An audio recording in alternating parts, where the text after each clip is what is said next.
Greetings, everyone. How are you feeling today? Hopefully, you're all feeling the best that you could feel yourself, and you are ready to watch next episode of my character going through Hardcore Ultimate. My name is Alexander, also known as Andreyevitz, and today I am planning to conclude the Ashes of Malmouth and start going through Forgotten Gods DLC. As always, a couple of things before I will start. Number one, if you have missed previous episodes, you can watch them in the format of video on demand on this Twitch page channel or on my YouTube channel, as well as in the form of highlights on my YouTube channel, 10 to 15 minutes long episode, including all the most important details that I have explained during the stream, hilarious stuff, finding glitches, and so on and so forth. During the stream, I'm gonna be focusing not only on playing the gameplay itself, but also giving you certain tips and tricks that you can apply to make things easier for you when you are playing through your campaign. So those of you who are interested, you are welcome. In addition to that, I also recommend you to check my beginner-friendly playlist on the Grim Dawn game. I have discussed a lot of topics already, such as resistances, nemesis bosses, Crucible, Shattered Realm, how to avoid dangerous attacks, some dangerous areas in campaign, and so on and so forth. So you'll not regret it, and it will help you tremendously if you have just started the game. When it comes to the game itself, I'm using mod, Grim Internals, pretty easy to download and install. Main purpose for me using this mod is highlight of my buffs and debuffs on my character, as well as on elite enemies and bosses. And when it comes to other stuff that I wanted to highlight during the stream itself, you will be accumulating chat points. You can utilize those chat points to perform various types of actions, such as highlighting your messages in chat, requesting personal shoutout, or demanding me to follow you on your Twitch page channel or on Twitter page. As long as you have one and you are a content creator like myself, I'm more than happy to do so. Now, when it comes to stuff with which you can support me, it's pretty simple. If you'll enjoy my style of commentary as well as the gameplay itself, you can pretty much invite more people who are interested in a guy who not only plays through the game but also makes certain useful videos, helping other persons out, giving them useful advices, tips that they can apply during their playthroughs. So if you know someone like this, you can invite them to my streams or my YouTube channel. Speaking of inviting them, you can also become a follower and and subscribe on my YouTube channel, share the videos, leave a like, and finally there's an option to donate, but this is not obligatory stuff, voluntarily. However, you will still get yourself some useful perks and bonuses. For instance, if you decide to donate by Twitch subscription and Twitch Prime subscription, you will have the access to more emotes, icons, chat statuses for more interactivity in chat. If you decide to become a Patreon, you will have early access to edited videos, behind-the-scenes content, participation in Q&A videos, and much more. Full list of Patreon bonuses you can check by clicking on the Patreon page link down below. When it comes to the game, there are a lot of useful commands that I recommend you to look through in the separate tab down below.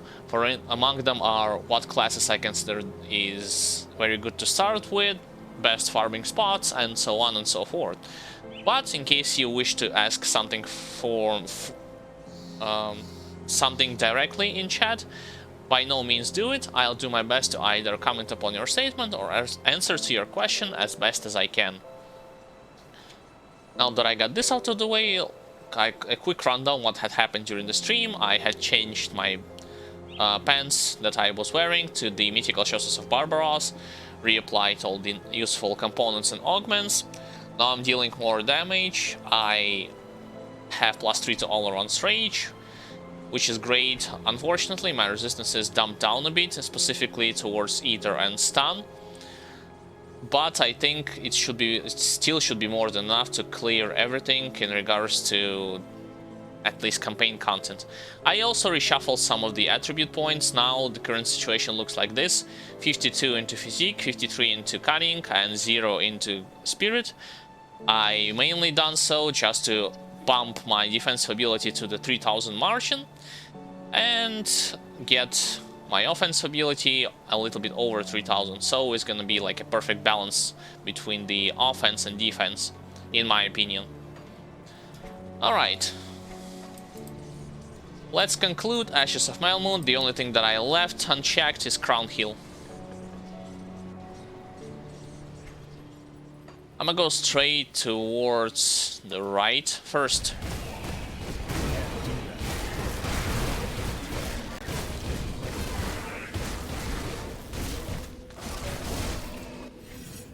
To destroy all those quarries. Remember, guys, that when I'm fighting amongst bigger groups of monsters, it's pretty easy to defeat them, not only because of my build natural tankiness, but also because of the fact that God Smasher proc works pretty well in a big group of monsters. I'm talking, of course, about the Godsplosion, 100% chance on enemy death, AoE attack, physical damage, reduction to enemy's health, and bleeding damage. Bleeding is not so important, but everything else is.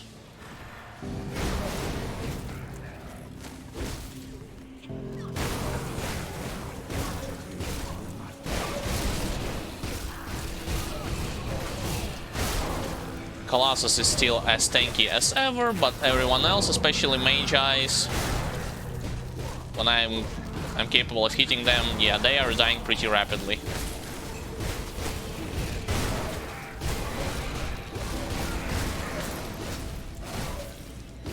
I think I'll go straight to council members first, and then start clearing out all the central square.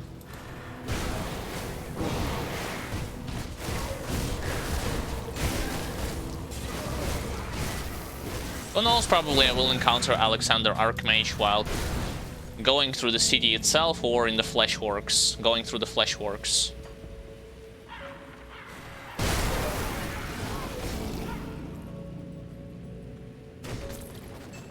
Alright, let's deal with council members.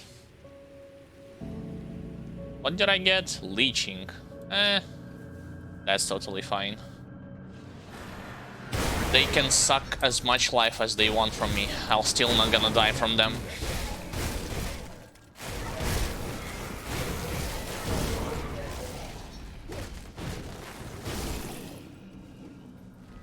It's a dead end? Yep.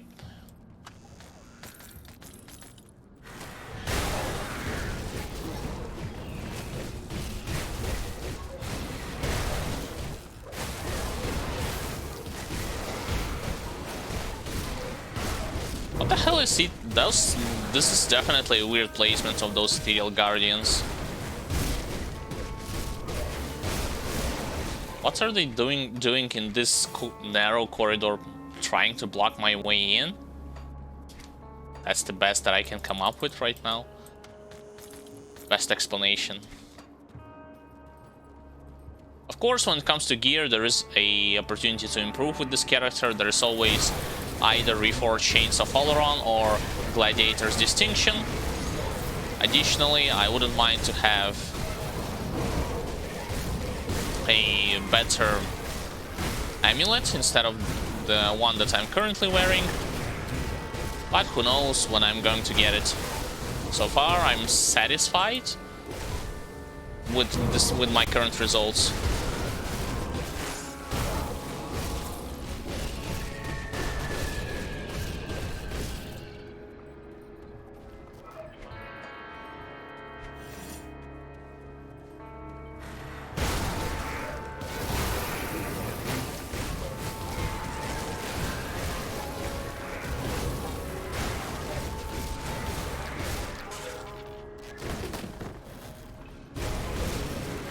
Bloaters, Violators, who else?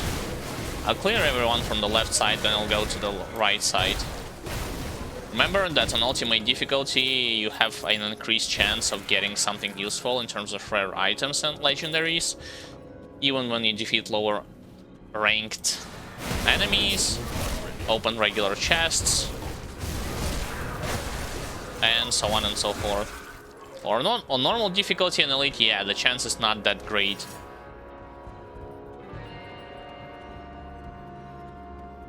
Nothing here, right? Onwards. Almost got close to the council members.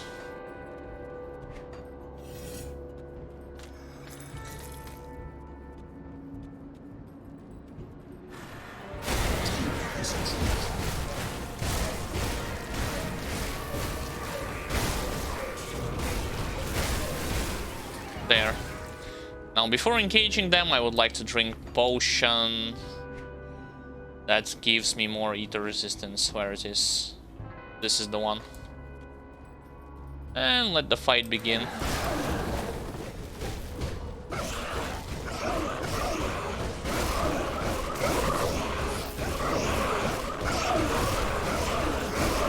One down. Second dead. The final one will be more tankier because he'll have those aforementioned crystals that will negate a lot of the damage that I'm gonna deal to him. I mean, trying to deal to him anyway.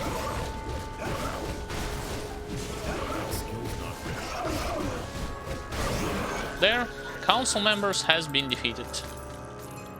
Sadly, they did not drop their legendary scepter. They can drop it. It's a slim chance, but they can drop it. I think I have found it only once when I played my infiltrator on softcore difficulty.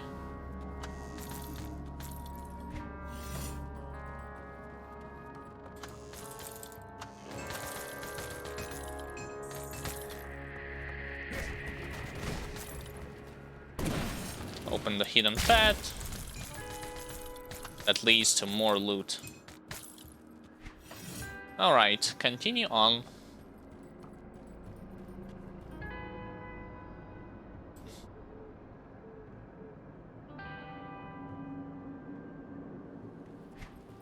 Where am I? Oh, I got on this side.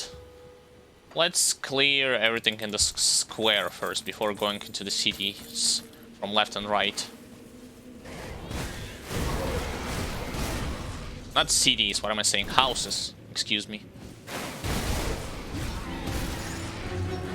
And there's your nemesis boss.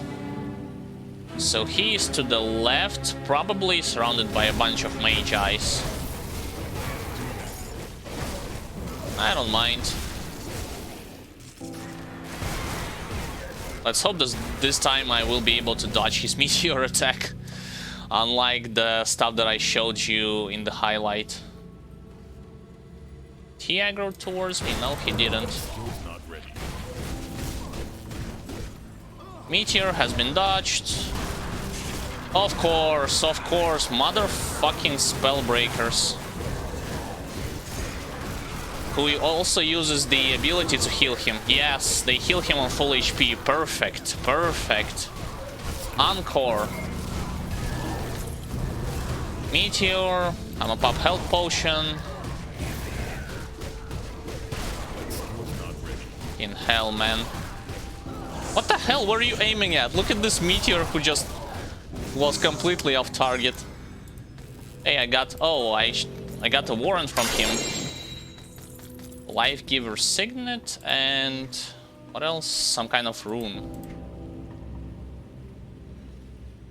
Constitution, Vitality, Resistance, Soul Harvest, 6% damage converts to life. 33 attack damage converts to life. Whatever. What about his MI? Ether Fire of Psych. Nah.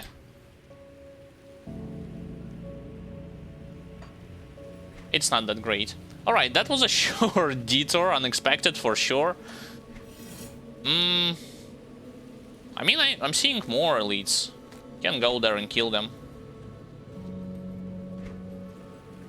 But probably it's better to do it from the left. Like, make a retrace my steps a little bit. And go all the way to the left. Yeah, like I've told you before, like on this character, even if you are getting hit by Meteor, but you have active damage absorption, either by Mark of Torment or something else, perhaps you're playing Tactician, then you'll have Inquisitor's Seal, you'll be totally fine in campaign. Nothing terrible will happen to you. It's completely other... Oh, hello, Reflective. It's completely other picture in the Shattered Realm and Crucible.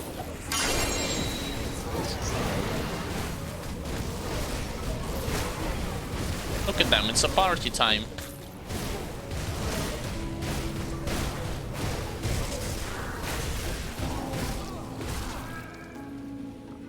I already picked this item before, Codex of Truth.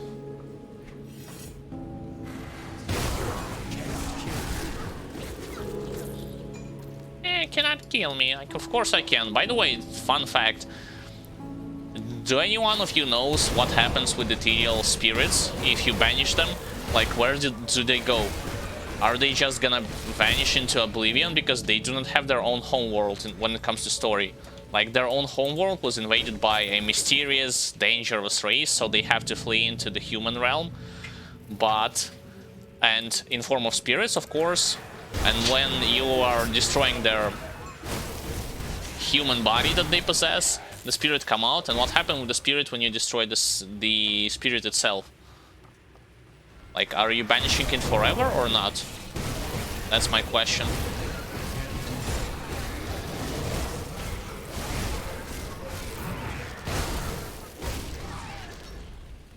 Alright, that's the second plant. There should be a pack of monsters, yeah, in this area.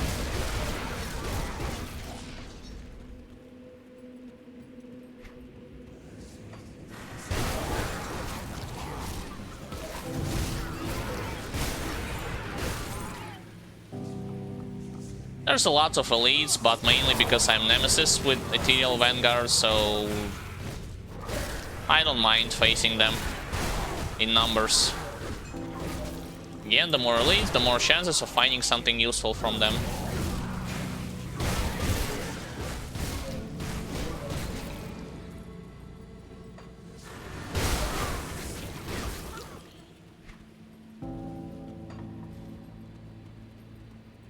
I got to this side, but I didn't clear the square where the desecrated shrine is.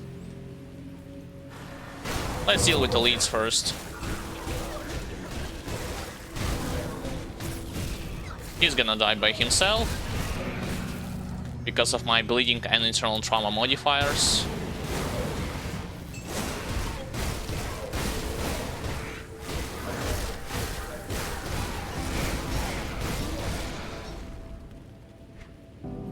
Alright, now the coast is clear to face whoever will pop up from this side. No arcane, I imagine? No, I already dealt with arcane. That's totally fine. Now this spirit cannot get to it for some reason.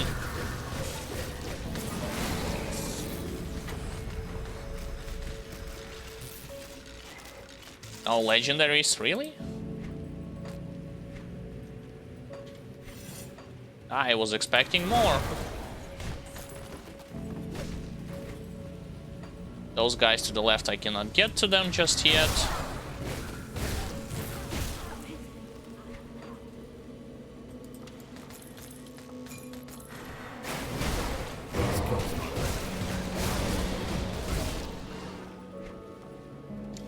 If I remember correctly, this is gonna lead me like straight to the Fleshwork entrance, so yeah, I'll go here just for destroying the final vent, which is gonna be like to my right. Literally the first turn to my right. Yeah, there it is. Protected by a bunch of monsters, but that's totally fine. Because they don't stand a chance. Boom. Final vent has been destroyed. Let's help our allies from Black Legion to repel this counterattack. Or at least Ethereal's version of a counterattack.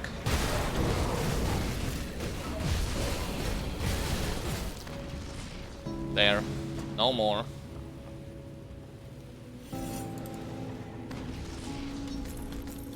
That's a weird placement of this chest. Why can... Oh, my inventory is full. I was wondering, why can't I pick up this ancient heart? Let's TP back to the town, sell some stuff, and continue on. Have the councilman? No, sorry, I'll talk with her later. Aether elemental damage. I don't know. Don't need it right now. I'm mostly concerned about collecting items, like legendary items that has aether damage, not necessarily rare items and blues.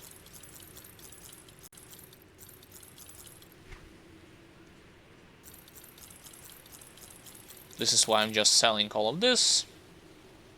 Probably this one as well. I don't know why you need such a ring.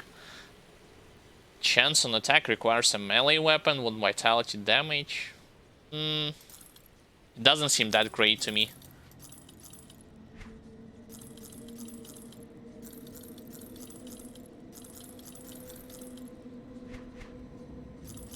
And finally this thing. And by thing I mean the last slot that I have those rare items harvested in.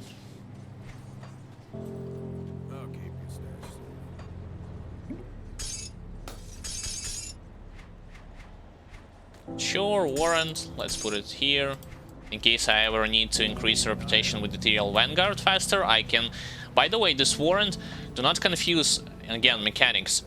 This warrant goes separately from the warrant that you will buy from your friendly faction. So don't confuse them between each other when you're playing through the game.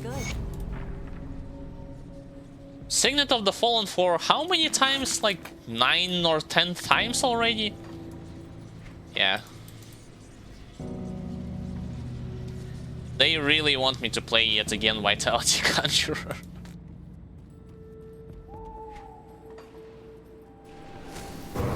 Alright, time to destroy more mages and get this mage boss.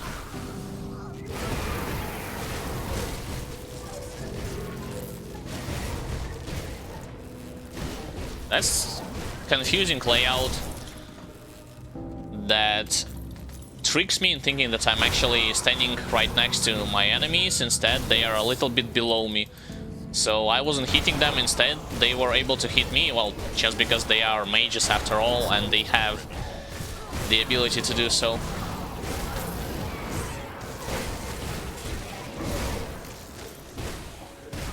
Alright, let me deal with those elites before facing the boss. Oh, she actually got to me by herself.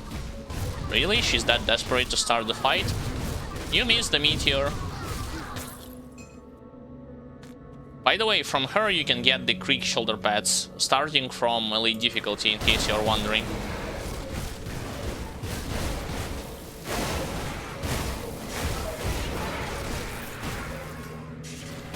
No problem. No enemies in this spot, let's go in this direction. Should be a bunch of enemies, and yeah.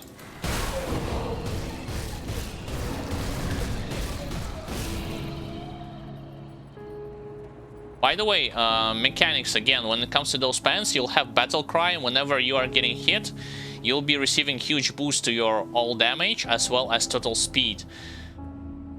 Meaning total speed, not only casting speed, but attack speed and movement speed. So it works in combination, for instance, with my fighting spirit that also activating whenever soldier receiving any kind of blows.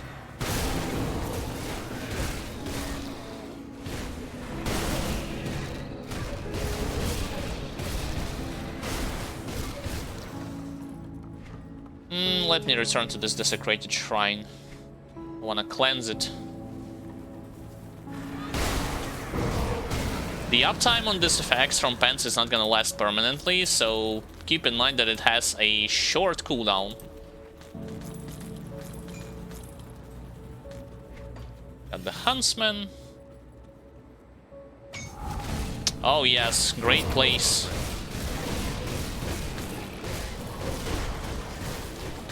I'm not gonna use Mark of Torment on them. I'll just deal with them without the necessity of activating my damage absorption. Yeah. What the? Get out of here, you stupid worm.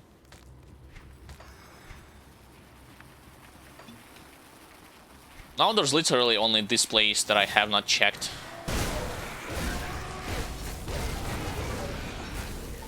Every champion has been defeated. For the most part, only Ted and Marcel left standing.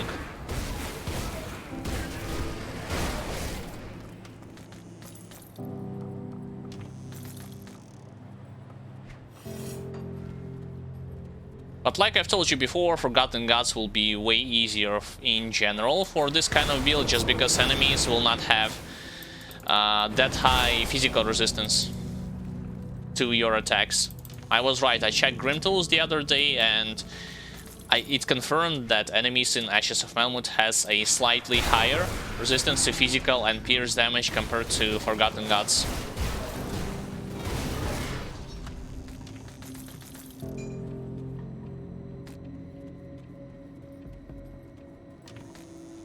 There's a bunch of chests with orders to Ted and Marcel.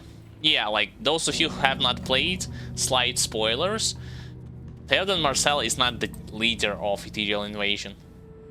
The Ethereal Invasion is conducted by a group of Ethereals, and there is a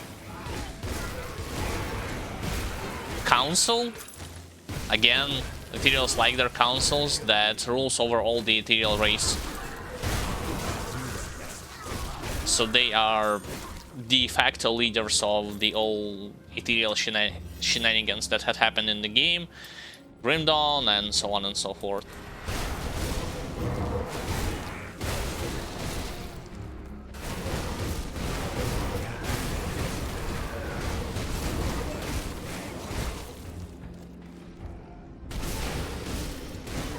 I'll go over there because I want to check this corridor.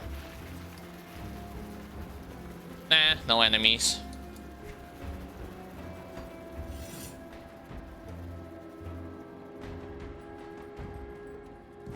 A little bit further ahead there will be a slightly disturbing sound, so screaming. Screaming in agony. And those are not Ethereals who are screaming, remind you.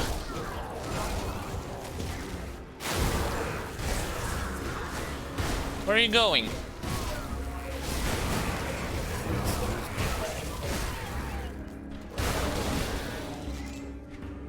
So easy to just mow them down.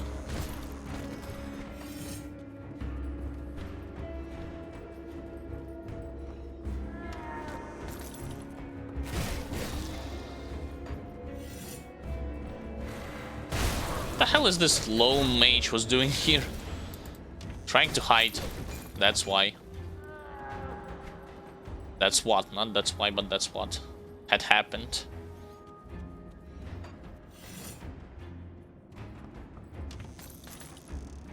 That skill's not ready. Hello, time warped. Bye, time warped.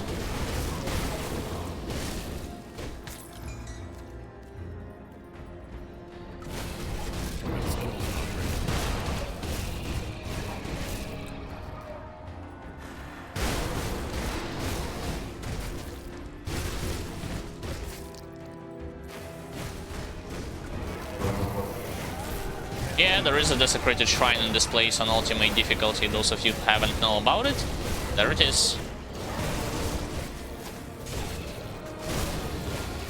Another one.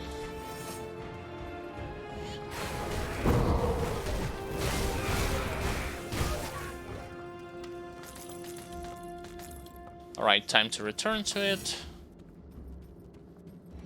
Let's see what comes out from the box. Arcane, luckily I just destroyed it in a blink of an eye.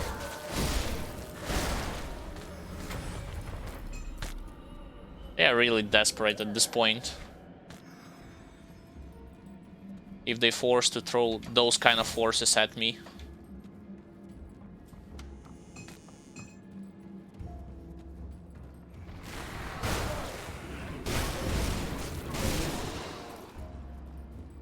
I mean, it's understandable, I'm literally at their doorsteps. So they are trying to master whatever they can. What the hell? What did I collect it? Come on, stop it. I want to see what legendary item I collected. Stop disturbing me. Ravenous Souls. Physical vitality, internal trauma, siphon souls, physical damage to siphon soul. So if you want to play Death Knight, who uses siphon soul, there you go. You have this item that fully converts mace. That fully converts damage from vitality to physical on siphon soul.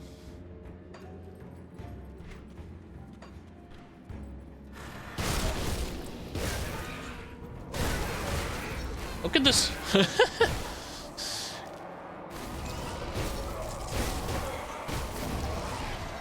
Because by default, Siphon Soul does vitality damage, right? Some portion of ether damage, but not that much. It's mainly vitality damage and vitality decay.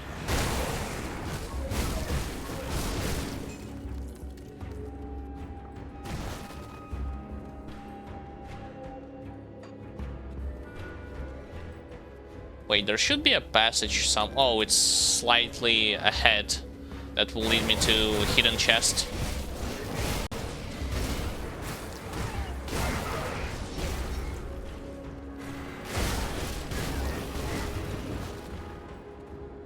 Alright, for this quest, I'll go back to the Coven's Refuge and talk with one of the NPCs over there to open up this locked door.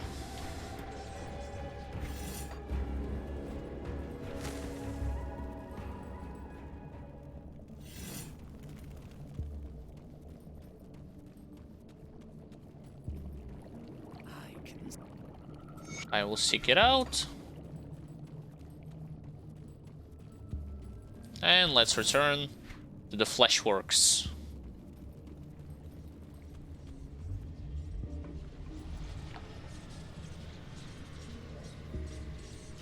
Or at the infestation area.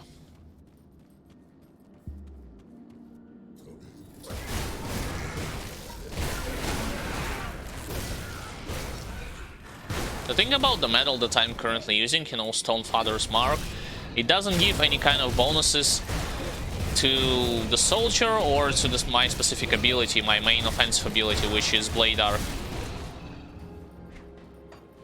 So I know for certainty that there should be a better item for it.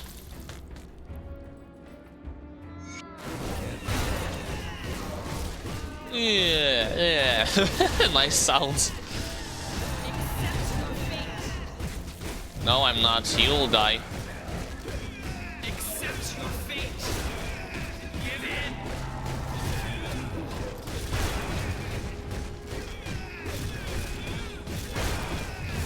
She's almost dead.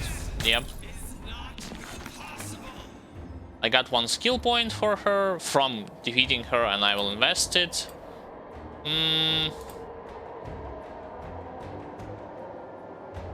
I don't know even where to put it, honestly. Elemental, only 1%. Nah, it's not worth it.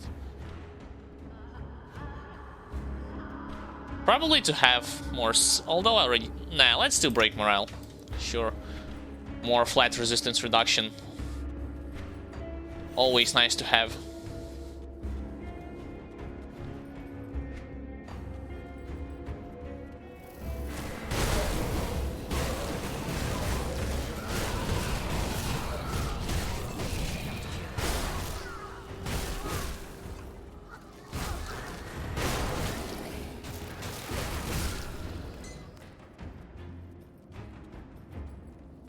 Hidden spoils, yes please.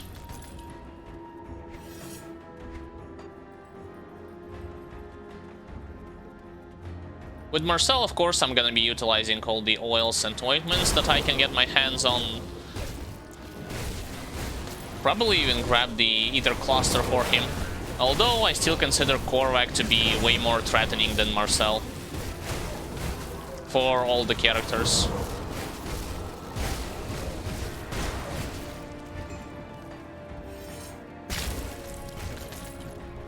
I can't do that yet.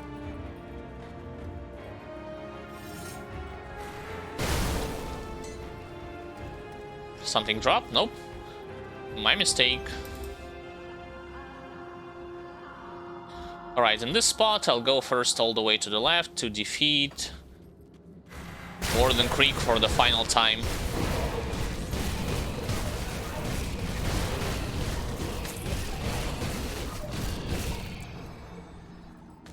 Sentinel Shoulder Guard.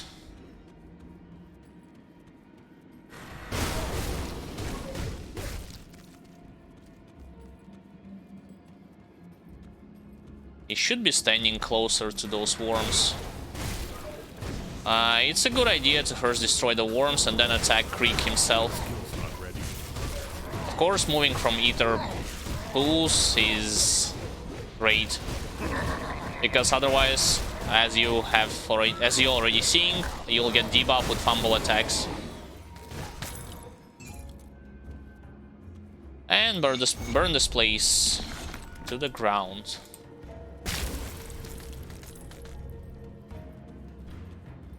Did I miss something here? There should be a couple of corpses that I can click on, yep. There's one. Probably that's all. From him you can get the remaining parts of your Creek set, in case you're wondering. So all it makes like 3 different places from which you can get your hands on Creek set pieces.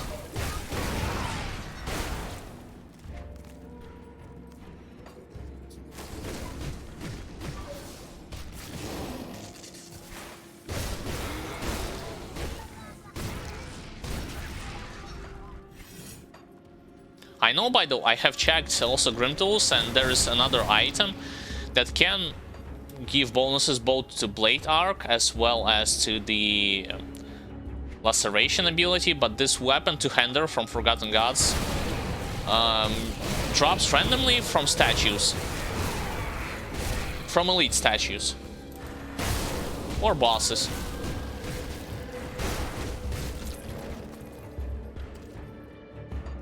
Alright, let's go into this place.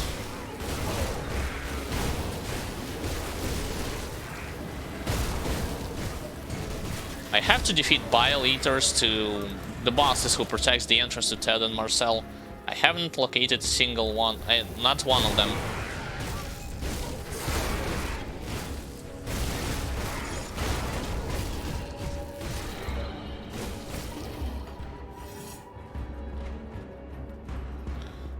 No one there. What about to my left? Will there be any worms? Nope.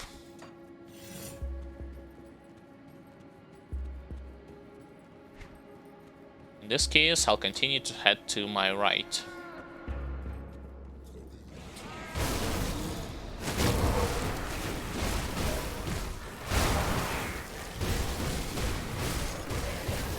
Are they gonna be in the same spot together, just like it was on Elite difficulty? Really?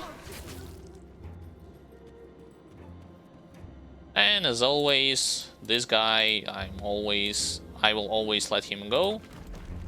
You might do with him whatever you want, but I think that he will be present either in the next, like in some kind of quest for the future, or most likely for the possible sequel he'll be present in this game.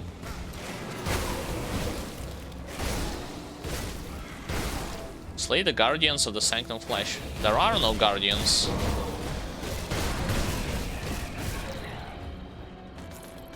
At least I'm not seeing any one of them.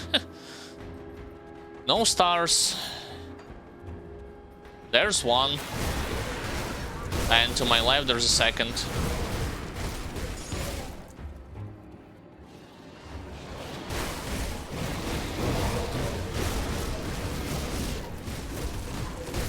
I'm going to go away from fire pools.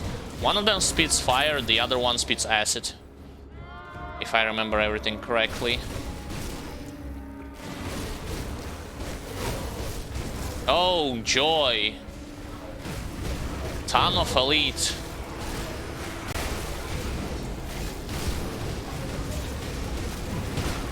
Burning Bile, Vampiric. And my energy is low. There, got them all. Hellforged plating. Let's deal with the remaining stuff, if there's anyone left. But I don't think so.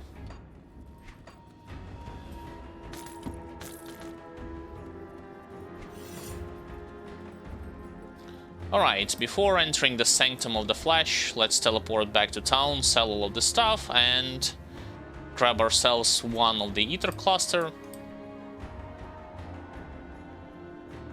And I'll pop all the oils and ointments that I have with me. To make things easier for sure.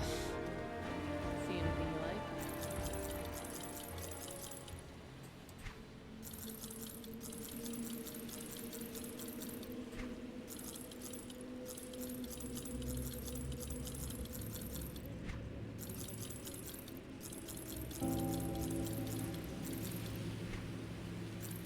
Have I read this already? No, I haven't. So I'll read it, but in terms of experience, I'll not get anything from it. I mean, I read it before, I know exactly what's the letter all about. It's just not on this character. On this character, I skipped it. Put it to good use. Safe storage, no questions.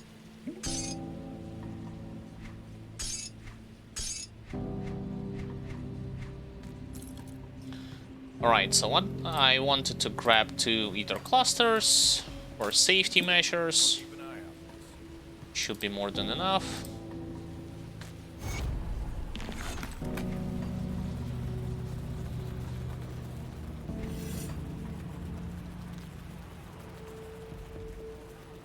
Let's open up Yvonne's gift that she left for us. Mythical Veldun's Rifle. So this is a good weapon if you want to play not the Infiltrator, what am I saying? If you want to play with the Purifier based around pierce damage, it does allow you to have a huge amount of bonuses to your pierce physical damage and to an extent eternal trauma. Most importantly, it also gives +2 to Demolitionist. You'll be using Fire Strike for it, and also +2 to Inquisitor. So if you want to play with this item, yeah, sure, you can do it. What the? Huh? Oh, they are fighting. Wait, whom they are shooting? What the hell is happening? He's trying to shoot Flesh Warp Scorchers. That's some weird stuff that's occurring. Okay, guys. Let's just deal with this Ted and Marcel. Fine, fine. Point those Royal Jelly Beams, those stuff that last for 450 seconds, I'll pop it first.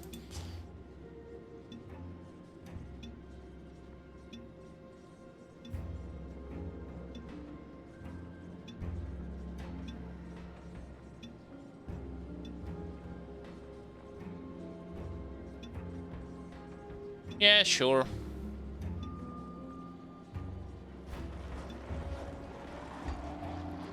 Aether Cluster. Let's go.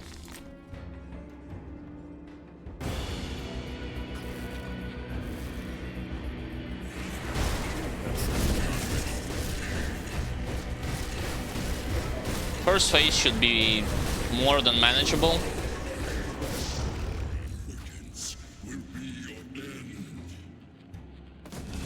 Pom pom poroborom pom poroborobom.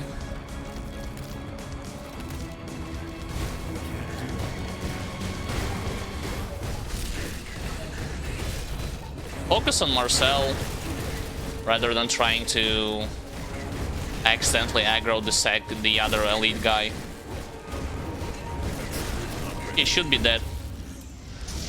Third phase is about to begin.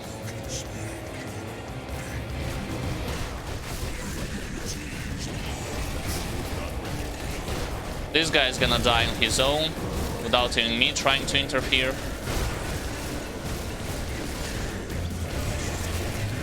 Using cluster just to allow myself to stand on ether ground and just face tank him. Yep, there it is.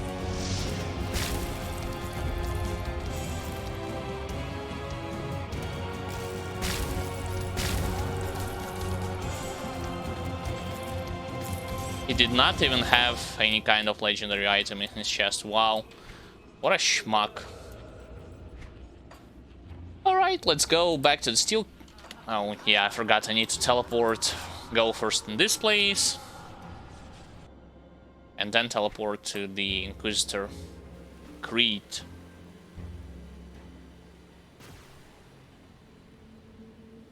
Why? Because he will definitely give me something useful, just like in other two difficulties. Immortal Savior of Malmouth, Sovereign Ruby of Domination. Their forces here will become rudderless. Their collective will be scattered. Malmouth is a great victor. Can't afford to... Yeah. What are the chances that in next installment or in the next quest, whatever, whenever Grim Dawn happens, to get further, you will gonna speak with Inquisitor Crete again? Alright. Into Forgotten Gods.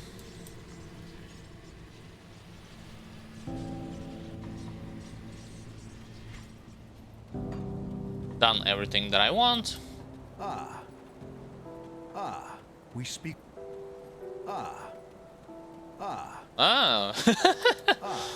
Alright, very well. I'll accept your offer of going into Forgotten Gods content and banishing oh so terrible Korvac. Pure evil. Ooh. So, you, the three, go to... I'll take on the challenge. I think I can buy already those merits. Yeah, Savor's merits. To be able to give them for my next character in case I want to skip Elite difficulty and go straight to Ultimate difficulty. Those are the ones. 1, 2. By the way, I already had Warrant for Ethereal Vanguard. I have collected it when I was doing a farming off stream just to get Creek shoulder pads. I tried Creek shoulder pads, I didn't like the fact that I lost so many resistances, so I kept my Warborn. The emissary war.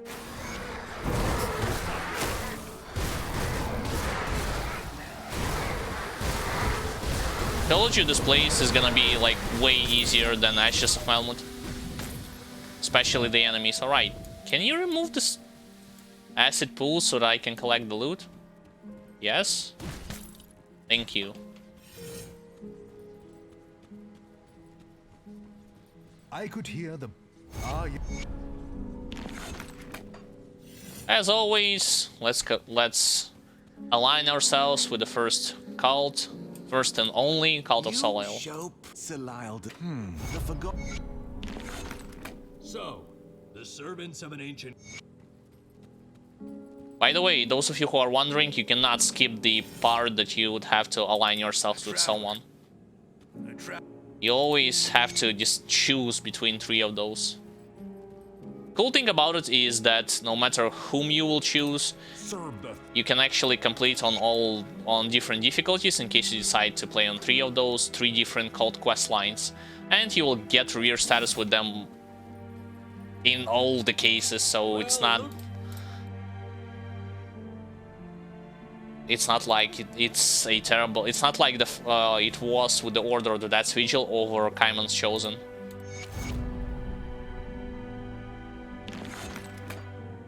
Thank you for nothing, Greeks. Again, you give me terrible items.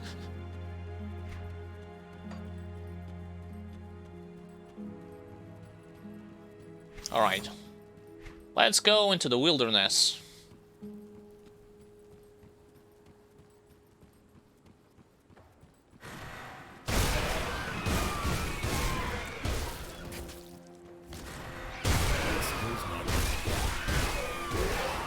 By the way, this explosion from God Smasher called Godsplosion works even if you are not doing the finishing blow yourself, but rather will let your bleeding damage and eternal trauma damage do the job for you.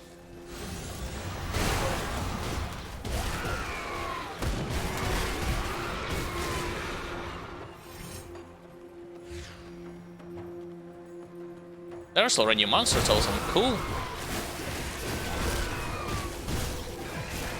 The thing is that I think I'm not even hated with Eldritch faction. I'll check it. Let's see. Eldritch, Eldritch, Eldritch. That's not the right window. Oh yeah, like, yeah, sure, I'm hated, but I'm nowhere near close with Nemesis status. For that reason, the optimal path would be to farm Tomb of Heretic.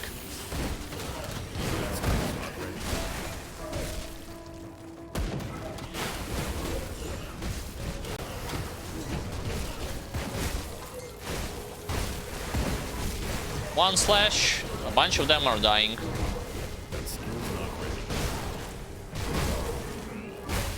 Wow, there was like third elite?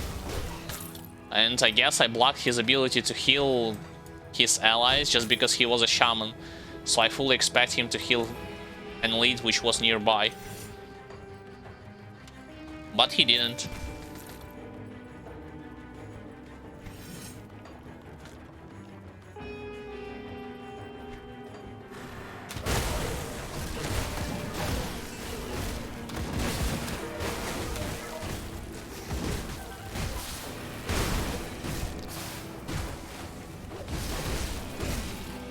Troubles almost don't have any kind of HP, honestly, on all three difficulties. It doesn't matter if you're having a two-hander, one-hander weapon, or playing a caster, you'll deal... Yes. Talk about knockdown. Hey, look at this. Now he's recovering. This guy is just... Pure dinosaurs. This is how they got extinct. Someone like caveman just knocked them down off the cliff. I should have focused Scorpion over Manticore.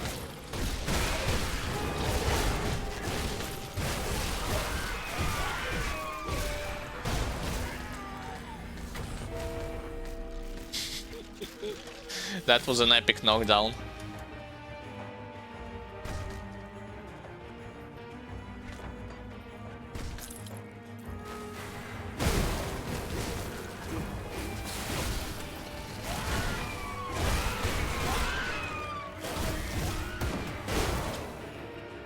There are more Crucibles, more elites, don't worry, I will finish you all.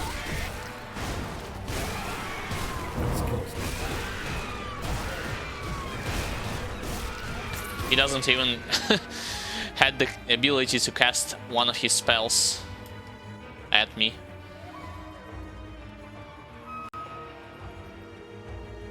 Come on, Box, show yourselves. I know that you pop up in masses.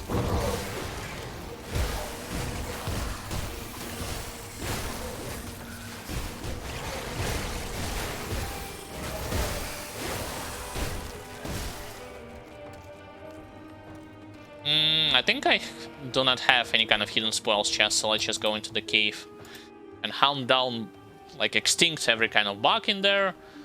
Armor, that's not really good. 15% extra physical resistance, meaning that they will I will deal less damage to them. I see Reflective. Don't worry, I'll make sure that I will use Mark of Torment on you to avoid blowing my character up.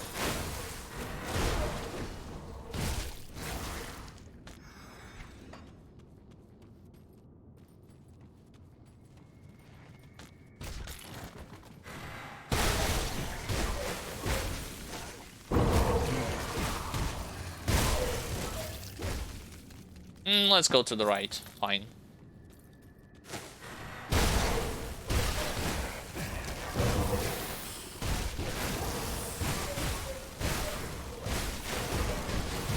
When you are getting debuffed, again, when it comes to the mechanical nuances, like 30% damage reduction, this means that you will also start to heal less from your attack, because your healing also connected with how much damage you'll be doing to your enemies.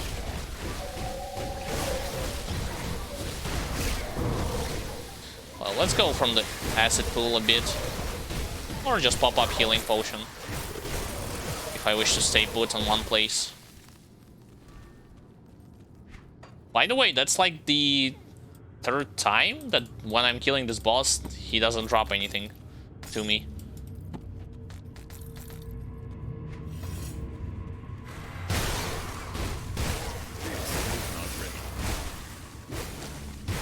Wait, Warcry is capable of aggroing in terms of aggroing those bugs that are still underground? Really? I already got before this Void Soul Mantle, so it's not a big deal. I can't do that yet. I think I'm finished. Yep. Clear everything in this spot. Let's go back. Strange.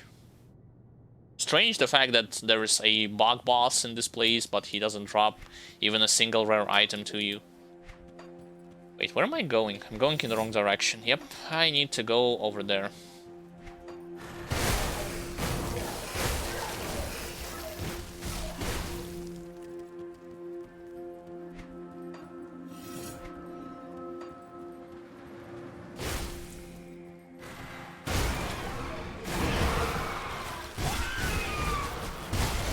Yes, there will be a lot of elite from Beast faction, because with Beasts I'm at Nemesis status with them.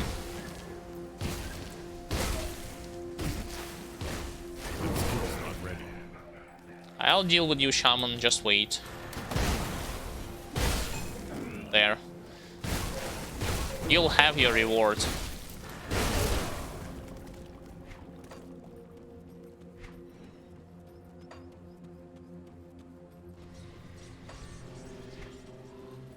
Alright, if you want, you can talk with those guys. Wait, what? Yeah, they are from Order of the Dead Vigil.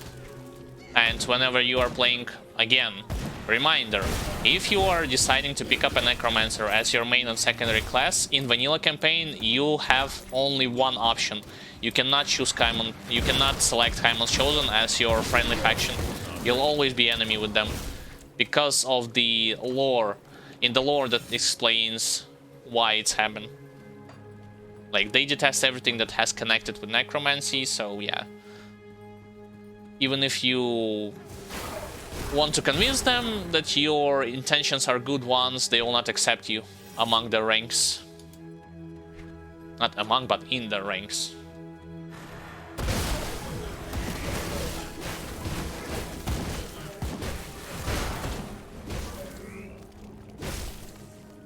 Sploosh! Explosions, more explosions. What the? This guy was like, this bug was like, oh wait for me, guys. Don't start attacking him without me.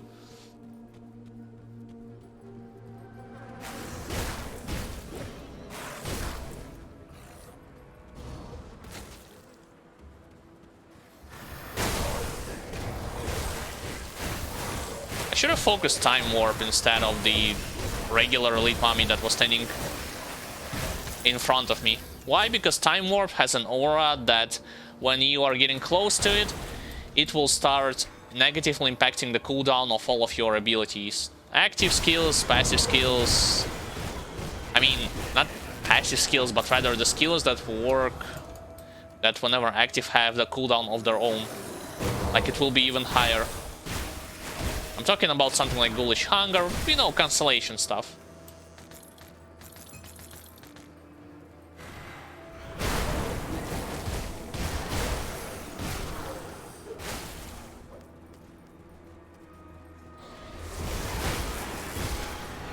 Possessed or possessed armor.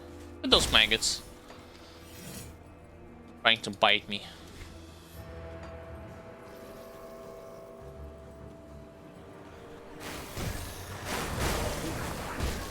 Sadly, with Undead, I'm not yet at Nemesis status, because otherwise I will be having even more elites in this place.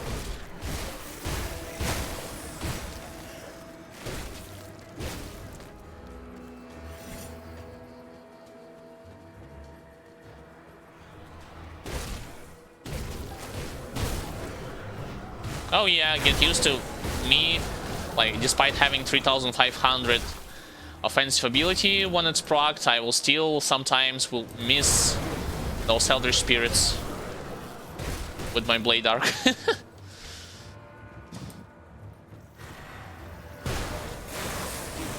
Shout!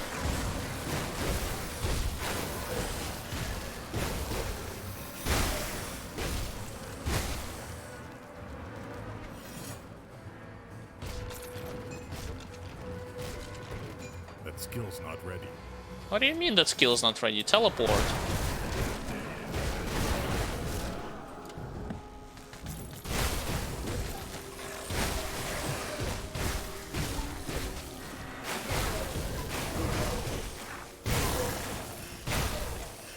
Yes, Fiery Maggot, when you attack them, they will, when you not attack them, but when you kill them, they will explode.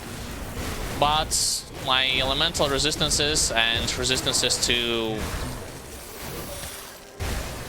physical damage is decent to withstand this explosion.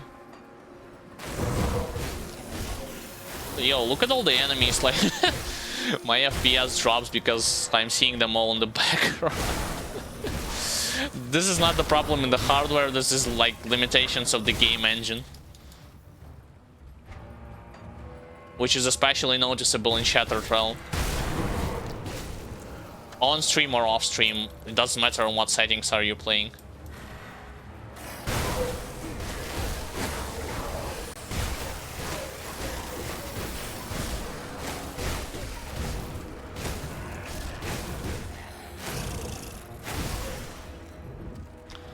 Alright, I think I missed one chest, probably. Nah, I haven't. It's gonna be further up ahead. Hidden Spoils 1. Well, it will be hidden again, like, over the wall that you can destroy. Don't worry, guys, I'll help you. Let's go to the left first. No, everything is hidden.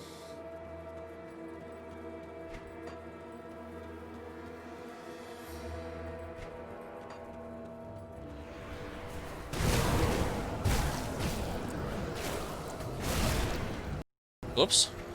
Didn't mean to pause the game, sorry.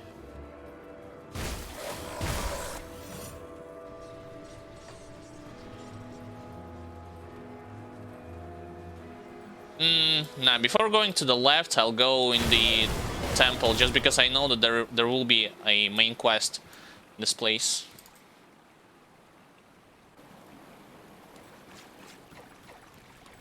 Sadly, no fight with Kai-san. At least when I'm going through campaign areas. Kai-san is Nemesis boss from Eldritch faction.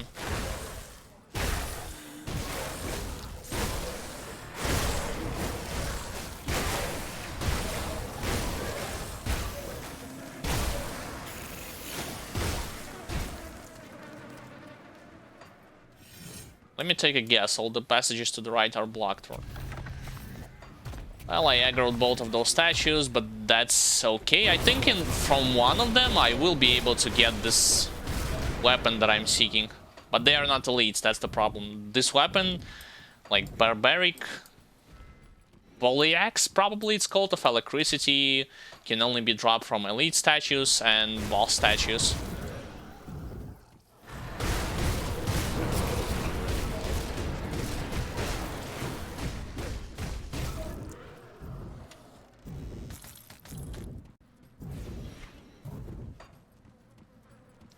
I think if I'll continue to head to the right, I'll eventually end up on the next floor. Let's see.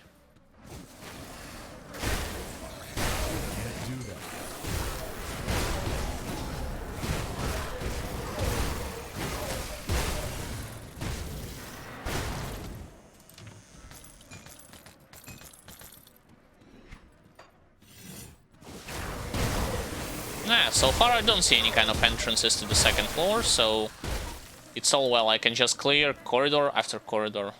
Or at least I hope to do so. That skill's not ready.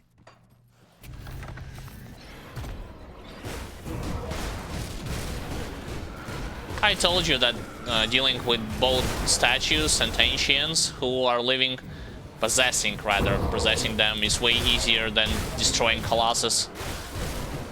Ethereal Colossus, Ethereal Titans in Ashes of Malmouth. Okay, that's the entrance to the second floor.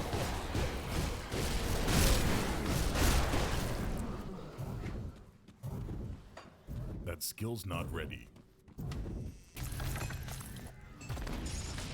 Yeah, I'll wait for those statues to activate, to go near me. That skill's not ready.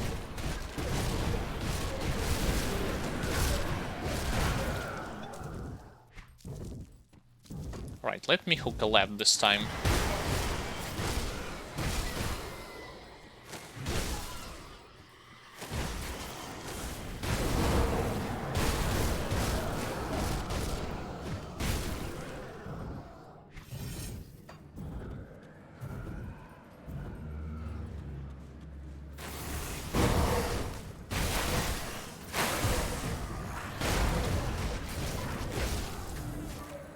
You should keep in mind that some of those Eldritch Ancient Ghosts are capable of applying a debuff that will lower your elemental resistances. Especially noticeable on those that are from elite variety.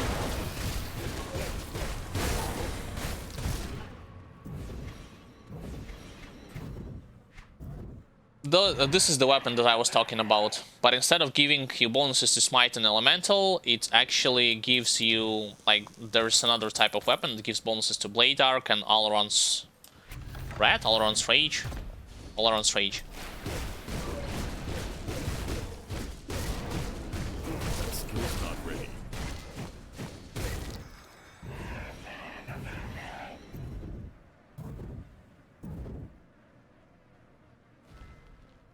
Alright.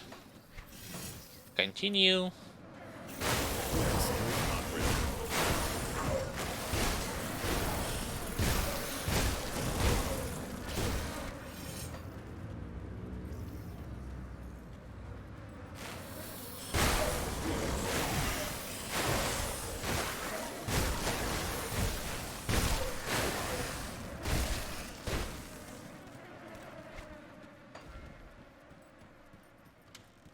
There's only one glamorous chest.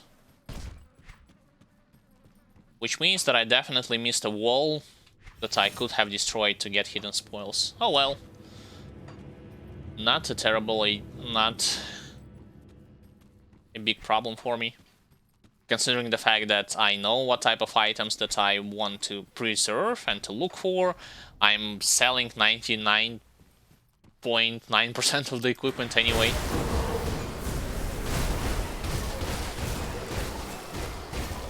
Including legendaries, remind you.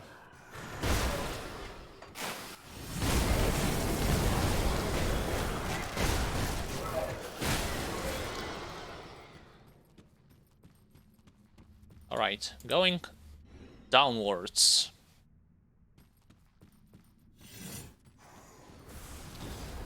The pathway is there to them is blocked.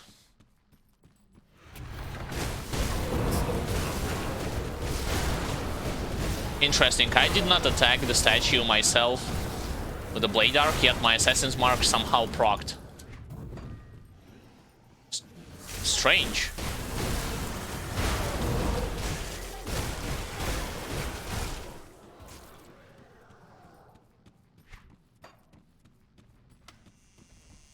Also strange that there is no music in the Temple of Asir. Literally dead silence. And the only sound... Oh, hello! Arcane, huh? By Arcane?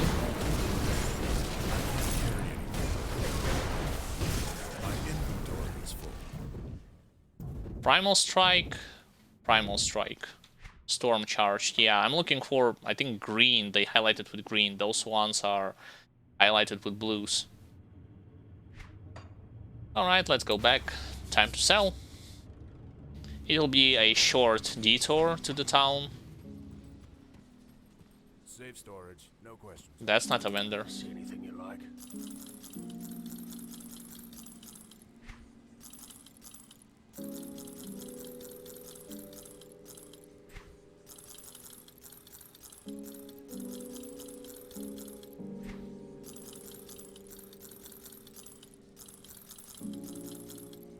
Sell everything. Don't left anything behind.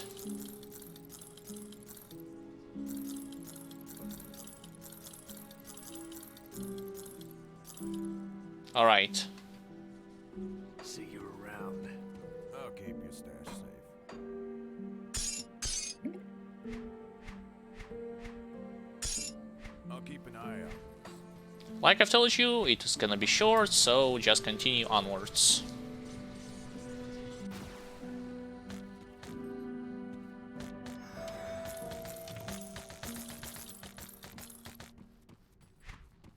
Let's go to the... I know that the layout of this temple, I think it's one of the most confusing of all of them.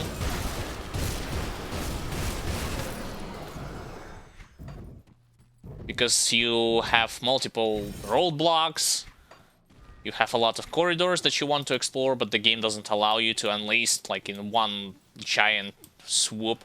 You always have to maneuver back and forward between those places. I mean, it's not as confusing as, for instance, Ashes of Malmouth Town, the Malmouth city itself.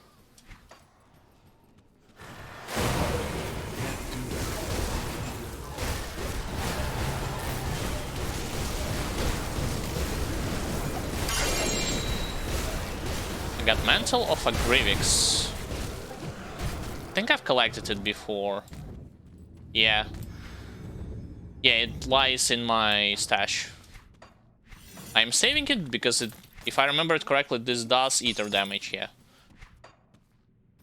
I'm trying to collect mostly like caster stuff equipment. Mostly. That's somehow connected with aether damage because I want, like, for my next character, I want to play Aether Ray Mage.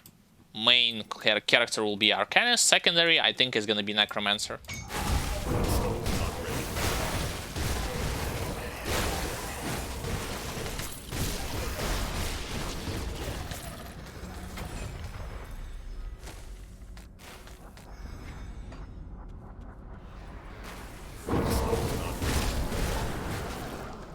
Now the statue for some reason did not activate it. Strange.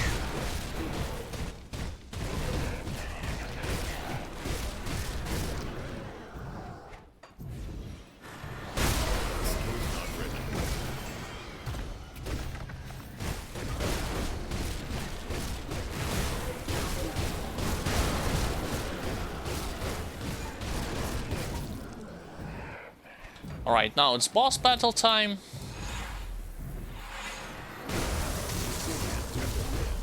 It can be a scary thing to, literally a tough boss. Of course not in campaign, but in Shattered Realm, he can literally one-shot you with lighting projectiles. If you'll not dodge them, specifically after Shard 65 or so.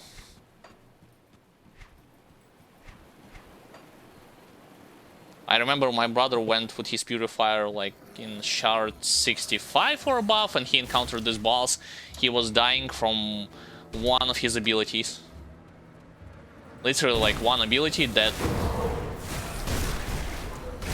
In campaign, yeah, like he's... As you have seen, it's not gonna do anything to you.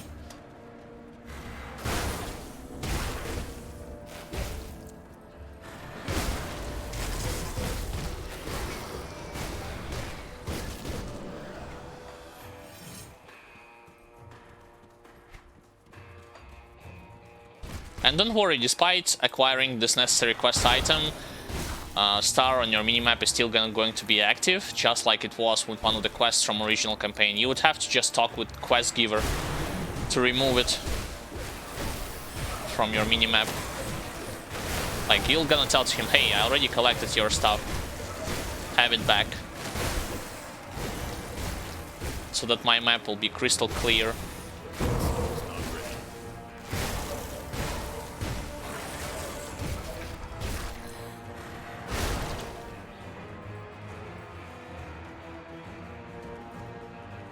Open the rift. There's optional quest.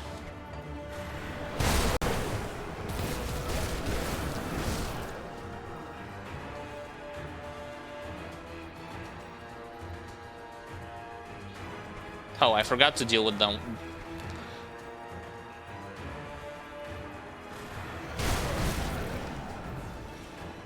When it comes to Morgonet, I also think I will not have any kind of a problem with him specifically. Unlike Infiltrator, this character has more than enough armor, offensive ability, defensive ability, as well as damage.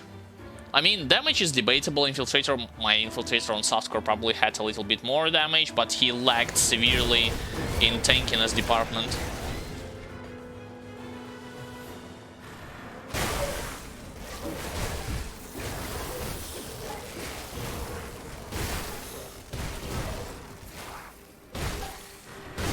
Right, where am I going? I think I'm heading in the wrong direction. I need to clear everything to the left first, because there will be like a dead end.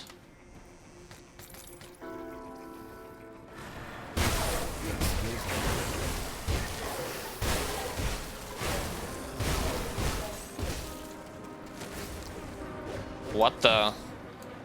Huh? Why? Really? What's going on? That's strange. Strange. I don't know how to get there. I'll just leave those two monsters behind.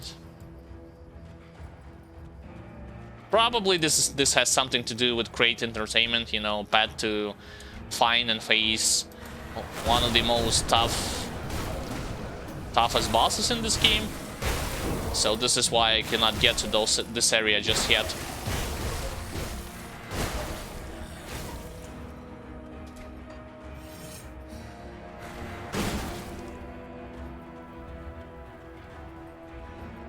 I see more elites to my right. Regenerator. And I'm also approaching the first optional crypt, in which I will find first glyph to open up the seal of... to open up the Tomb of Heretic.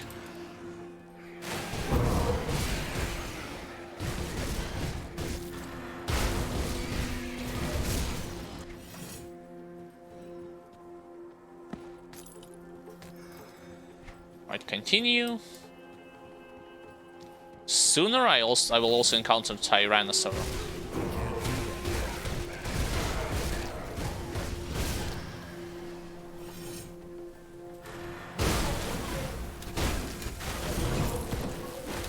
By the way, nice trick that you can apply, as you have seen, if you have any kind of movement abilities, a la Blitz, Shadow Strike, or through your glyph, you can avoid taking damage from Aether Ground, Poison and Acid Ground, as well as those tornadoes that are floating in the air, trying to strike you.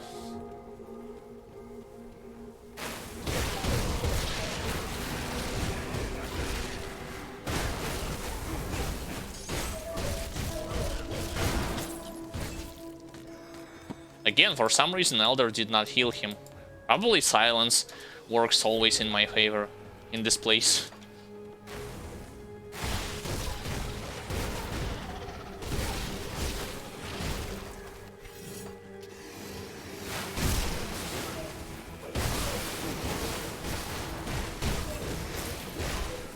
It's both good and bad, the fact that scorpions and some of the snakes are susceptible to knockdown. Good, I can prevent them from casting any kind of abilities that will damage me, and bad, the fact that they will be splitting up from each other makes me harder to hit them with my Blade Arc.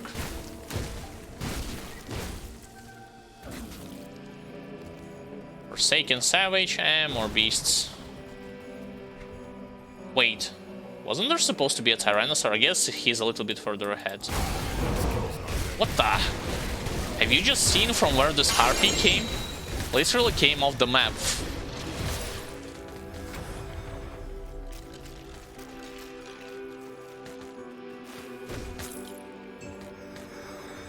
Fate Weaver, Sharpshooter, Massacre. Give me all.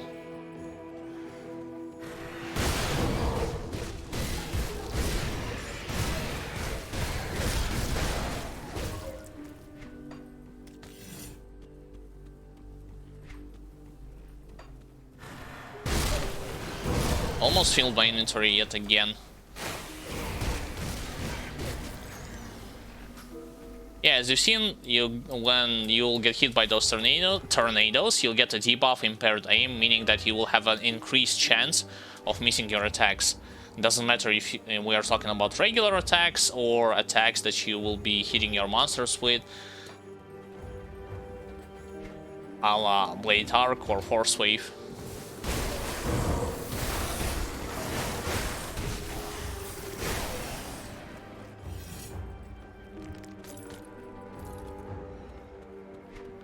Forlorn Bastion. Yeah, that's the place where I will find first seal of Morganet.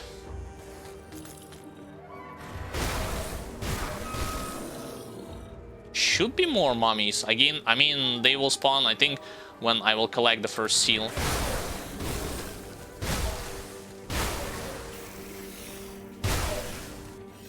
Fun fact, if you kill maggots, you'll not, even if you are not level 100, you'll not receive any kind of experience from them.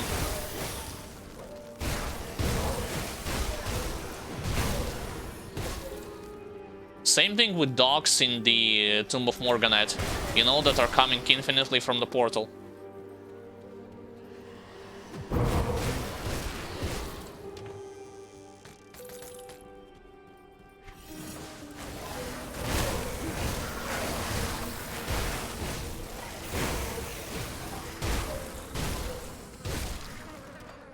I would have preferred, instead of calling them insectoids, they would actually be applicable to Eldritch Horror race, and you will be able to increase infamy with them, infamy experience a lot faster than without it.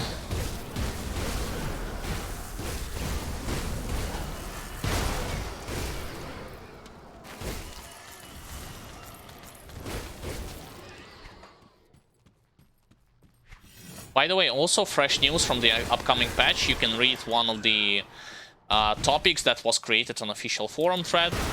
So, in the upcoming patch that Zentai will be focusing on not only adding new content to the game, like legendaries, items, areas, he will also going to be delving into balancing changes of certain classes. Specifically, he is aiming to nerf some of the vanilla some of the classes that you have gotten in the expansions, Ashes of Malmouth and Forgotten Gods, so Old Keeper, Necromancer, and Inquisitor. And he will say that he will going to buff those classes that were present in the vanilla campaign. So those were Soldiers, Demolitionist, Occultist, Nightblade, and so on and so forth. I got Rot Drinker's Crest. Acid, Poison, Vitality, Foul Eruption, Rotting Minds, and bonus to pets. If I want to play with pets who will deal acid damage and poison.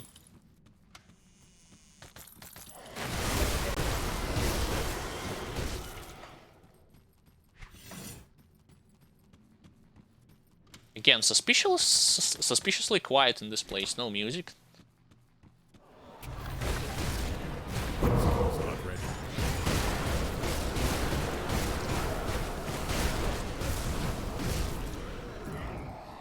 I got something with Electricity, although it's warped. He's got blue, which means he's probably gonna drop something for Primal Strike. Yep, I was correct.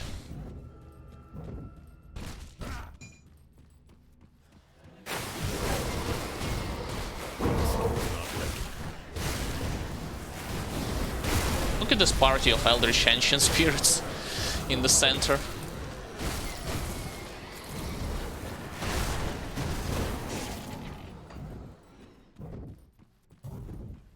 I think it's in this place where you'll fight one of the optional bosses. I remember, I think it's a griffin. Like stone statue griffin.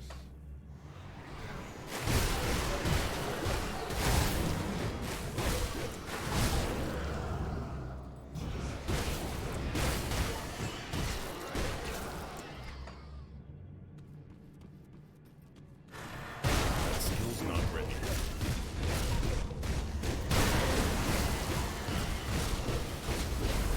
Please tell me that this Eldritch armor is not gonna heal this boss. Nope. No healing.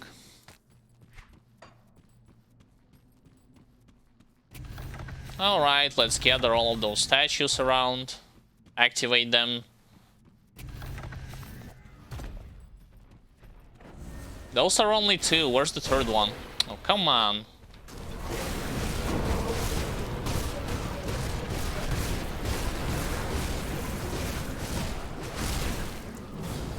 Whenever they are alive, I by default assume that they will be like straight fixed to me and start moving close to me, but no.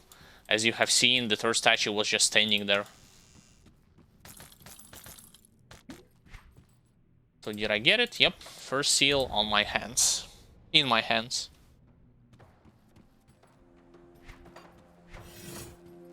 And nope, I was wrong. No additional enemies. That skill's not ready.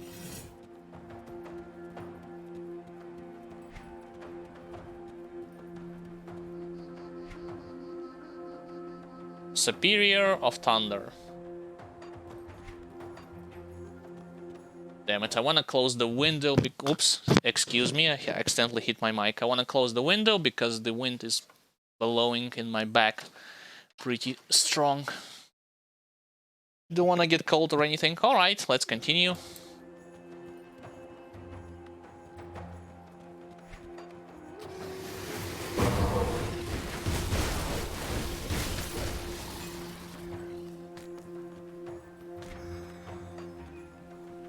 I confused 2 items between each other. Stormcaller and Storm Serpent is 2 different items. 2 different set items.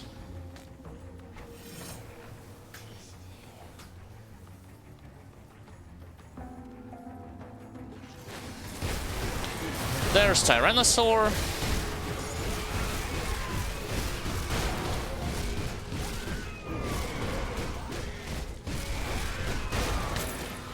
First one. The second one will be a little bit further.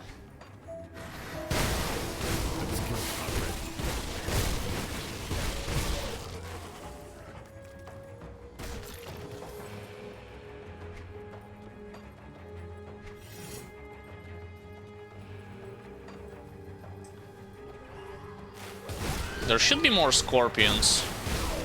I don't know why there are not that many of them.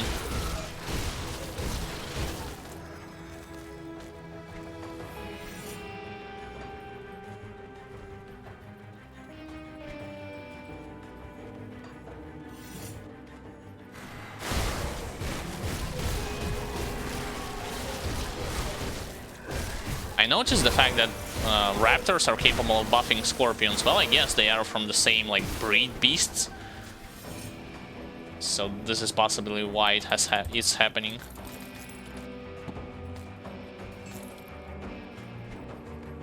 Now I need to stick to my right if I want to get to the next area to get a second seal before going into the caravan docks. I think I pronounced it right.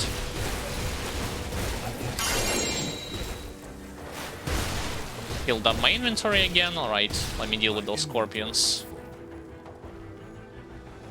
Speaker of the Dead. Cold Vitality.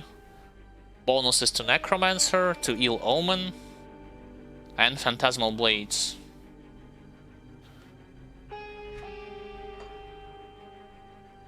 So if you want to play Reaper, you would want to get this item, I imagine. Reaper is a class combination between Necromancer and Nightblade. Those of you who do not have a clue, like, what the hell is a Reaper anyway.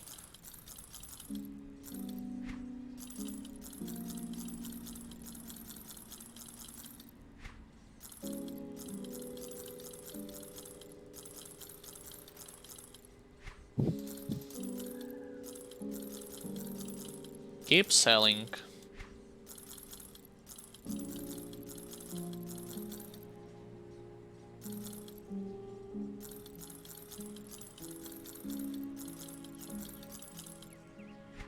Shoulder pads, let's actually give me them back because this probably is a little bit better than the ones that I currently have in the stash. I'll keep your stash safe. Quest item, components. Damn, it actually already has a second seal. It's safe with me. Come see what's left of my wares. I'll keep your stash safe. So where are those shoulders? Yeah, there they are. Shoulder guards, put them here. Let's complete a bunch of quests for those guys. Can you sense its power? Korvac and his minions can. I will call your ranks. Serve the...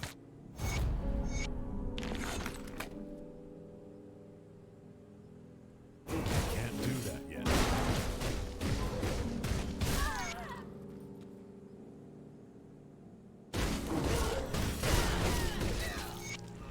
Well, No, those are actually the new guys.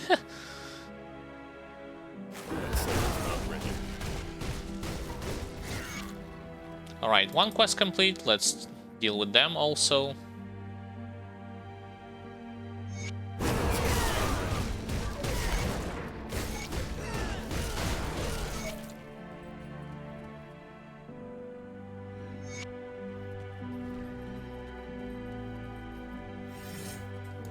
well, good. Well, good. Serve the... Nice explanation. Well, good.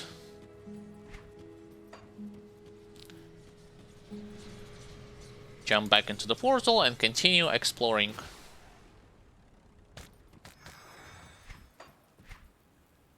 I definitely haven't found this book before.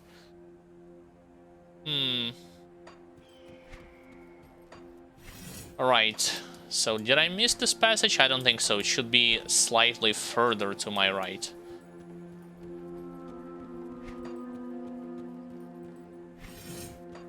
Yeah, there it is. No. Not this one.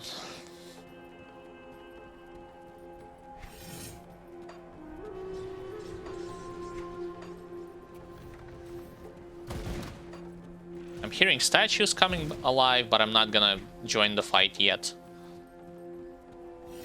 Instead, I will going to go straight into the Maw of Inacht. Can't do that yet.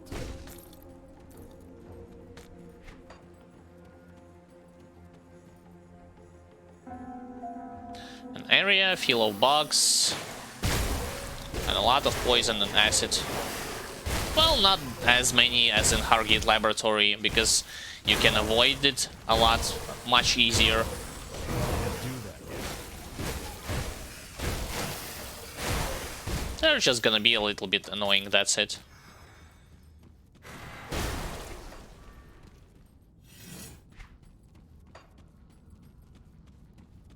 I think I got the debuff that lowers my... Not the HP, lowers my movement speed, probably. No, it's the opposite. Health regen.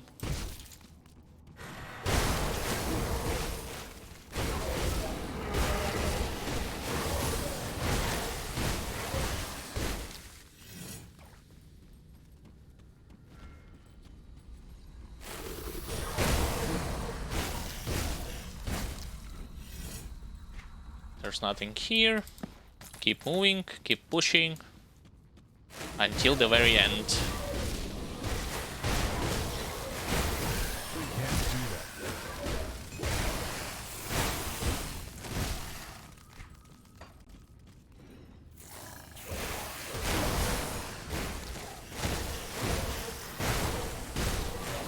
yet. Again, I don't think that it's Warcry that actually triggers them to come from the ground. It's something else.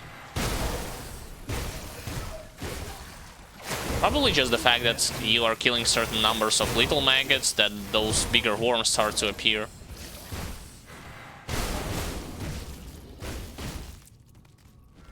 Or you just running past by them.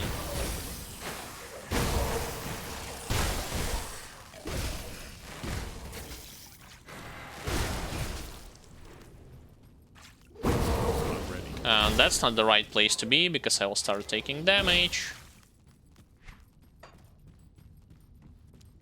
So did I clear the first floor? Yep, I did. On to the next one.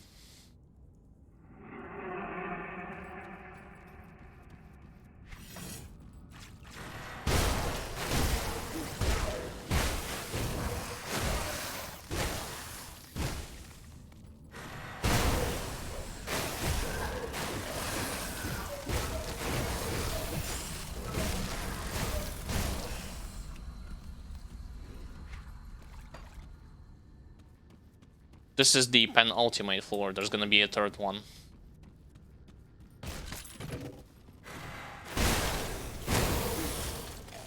I wasn't even aiming at little at bigger bugs. I was aiming at with little maggots, but bigger bugs decided to took a hit instead.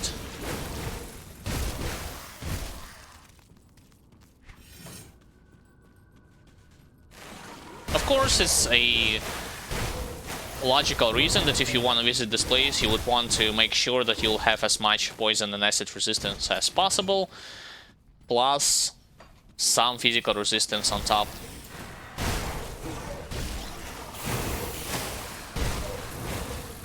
But in my opinion, those gorgers that you are seeing currently, they are not like they're not gonna deal as much damage to you as bile eaters from Ashes of Malmouth.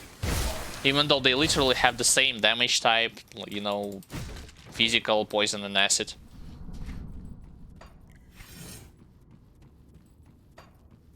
Haven't been in this place, yeah. I mean, partially I had.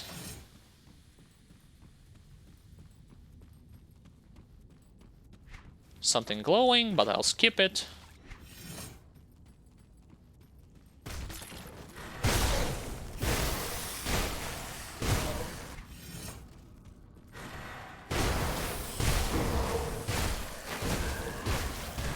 Honestly, even the boss that you'll encounter here you shouldn't worry about him that much. Of course, if you want to face tank, make sure you grab your damage absorption with you. If not, then it's the same tactic that the bug you had fought probably in the beginning of Forgotten Gods, you know, that creates poison and acid pools.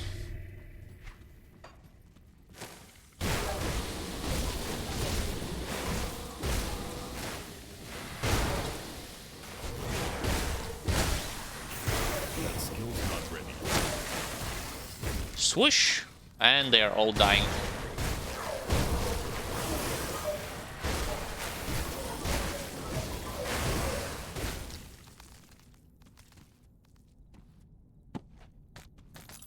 Of course, fun fact that when I first played through this game and I visited this area, initially I thought that you will go like all the way down to that place and you'll face a gigantic boss, you know, something similar like Kraval, Ancient of the Lake, but no. I was a little bit disappointed.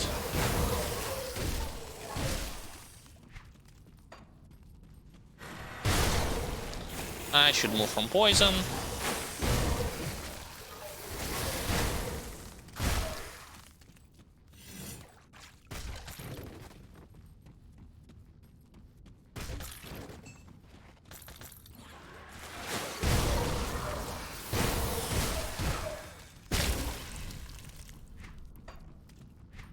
Second floor fully cleared, and there's only one floor left.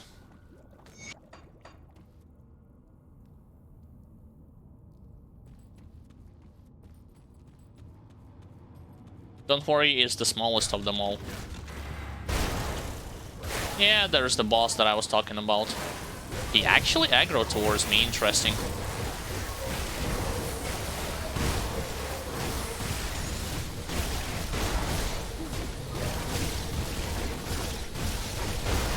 There. Literally the same tactic as before. Yet for some reason he drops not poison and acid gear, yet cold and vitality damage.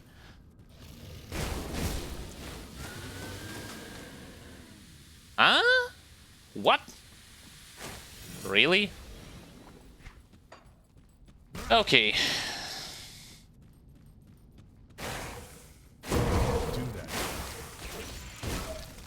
Later I would want to speak with the scientists who... Like, here's the cool part about it. If you... Before you can go on this place, you can speak with somebody, like the game actually tells you, in Forgotten Gods, in the encampment itself, in the Conclave of the Tree. And if you let the scientist go inside, doesn't matter if you will TP immediately afterwards, he'll die. But if you fully clear this area and then you will speak with the scientist, you'll save his life.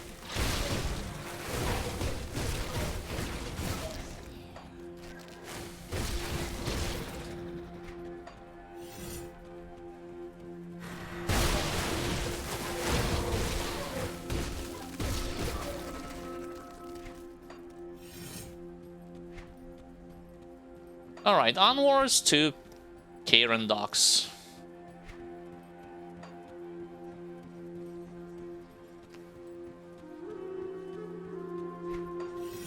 Probably. I do not think that there's a quest that you need to complete in Karen Docks. Let's see. Just double checking. I might as well show you the scientist guy.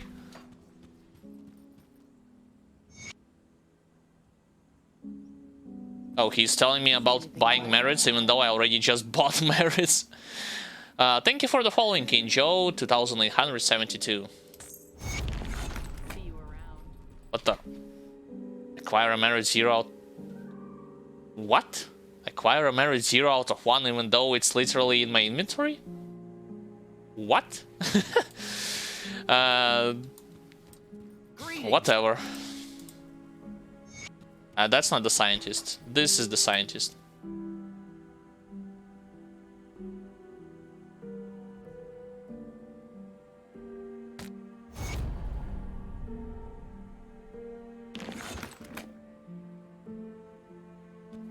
Oh yeah, sure, he's gonna explore there, but because he already like full cleared all the area from the box, he's not gonna die. If not, you will find his body and his lore note explaining what had happened to him and during his travel in the Maw of Inact itself. Alright, Karen Docks, onwards.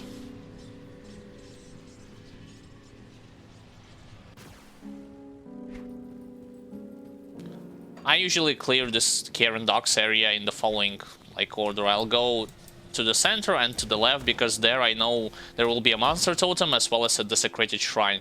Afterwards, I will go to the optional quest, Tomb Brothers, which is you're supposed to find them to the right.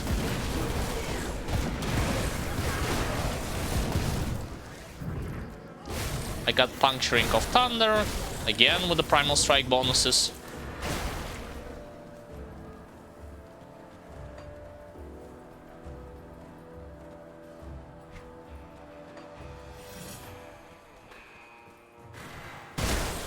For some reason, during Ultimate playthrough, I'm seeing a lot of Cult of Soleil in those places, but not Cult of Dreek or Beastmail.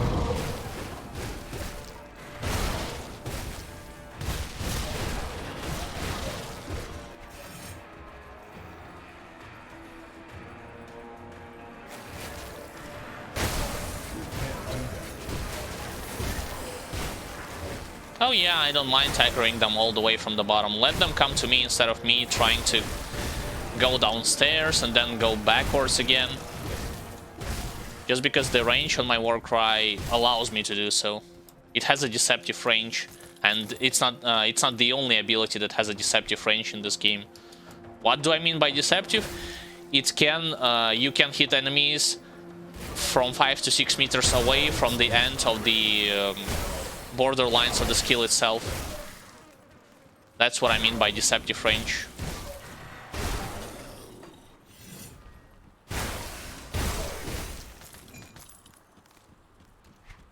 For instance, Seal of Consumption from Occultist also has deceptive range, and Inquisitor Seal from Inquisitor has a deceptive range. It allows you to receive bonuses or deal damage to enemies without even relying too much on them, like moving perfectly close to the borders of your ability.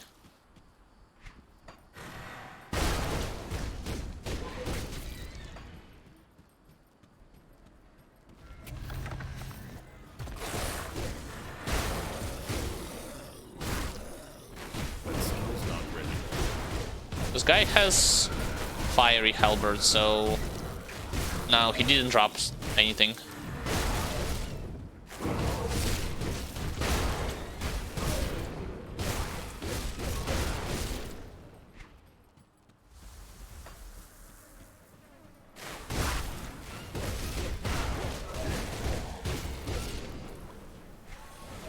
Yeah, tornadoes are gonna be present even in this place. But it's easy for you to avoid them. It's not... Here's the thing. Yes, in terms of range, they are bigger for sure than Aether Clouds, but because you have such a huge room to maneuver around them, they are just a minor annoyances at best.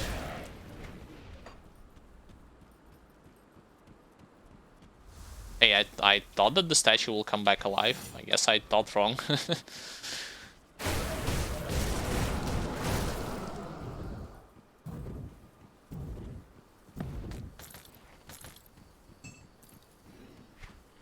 Just got a bunch of iron bits.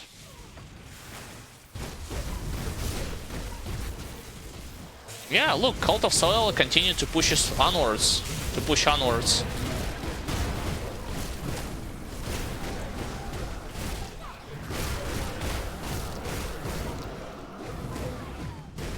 Come on, stop it with this dodge, fumble thing.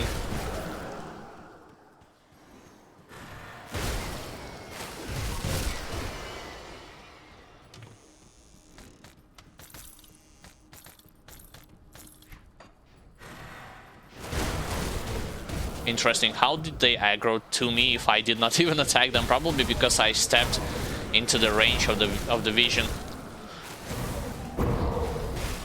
Of their vision.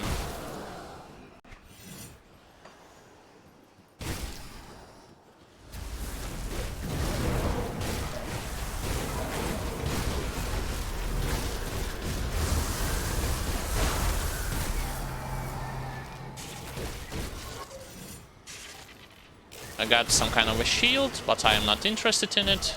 That skill's not ready. What the hell is Monster Totem doing there? Oh, it's Savage one.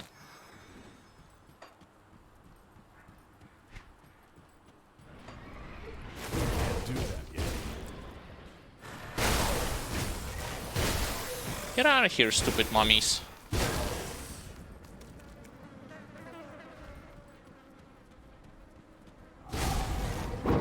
Nice spawn. Yo, this is as the same, in my opinion, that's the same terrible spawn as with the Monster Totem that you had encountered in Steps of Torment. When half of the monster spawn are appearing from one side, half of them appearing through the wall. And after several seconds, there's gonna be a second wave, and the exact same thing will occur.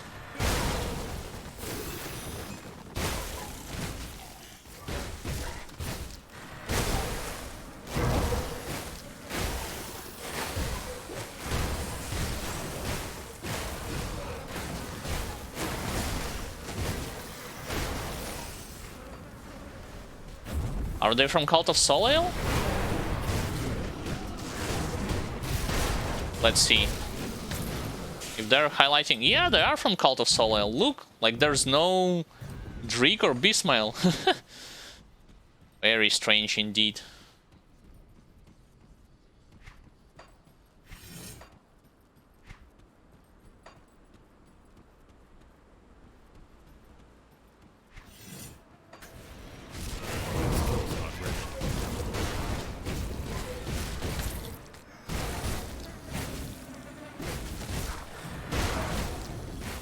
Also, why sometimes festering mummies creating maggots and sometimes they don't.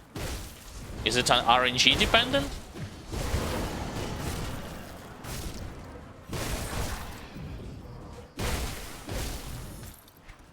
I can't do that yet.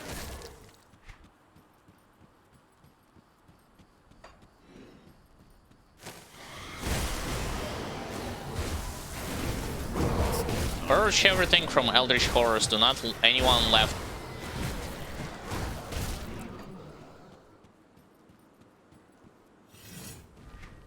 Alright, that's much better. Now I'm gonna go to the right. It's the easiest way to get to Desecrated Shrine and Monster Totem, instead of going through the central area. There's just gonna be a bunch of bridges connecting them, those two areas between each other, and that's it.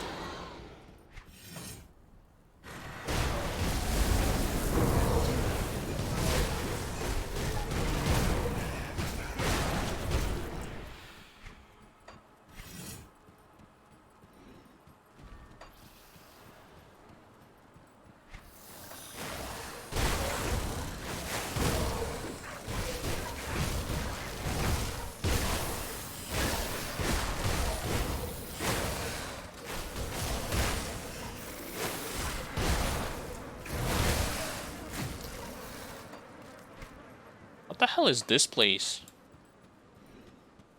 Just a square plateau with a bunch of Eldritch armor on it. Really?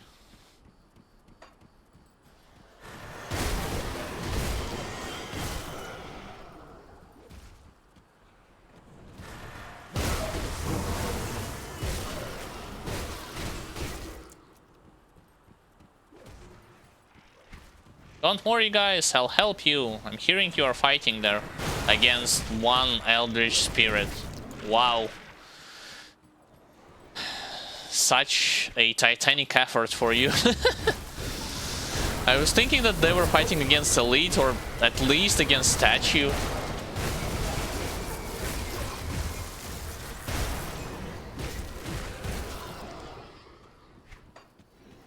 I guess I cannot ask much of them, considering that they are just mortals.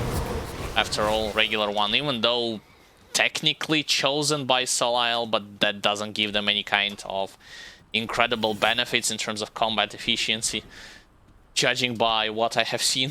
That skill's not ready. Alright. Nothing there.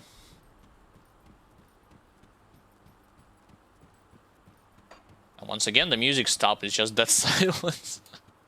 Awkward silence.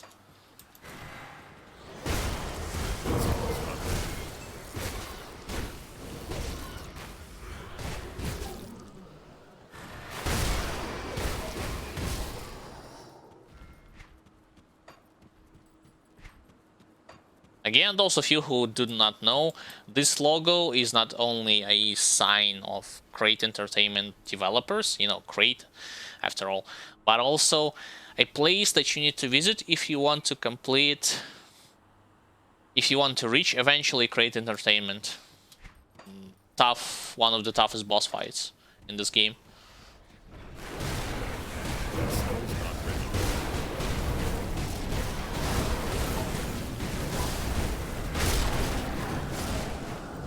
Dodge, dodge. Damn it, when I'm actually hitting those Elder Spirits, they're dying like 1 to 2 hits at best. I mean, at maximum. But not, if not, it's like such a chore to just miss all of my attacks.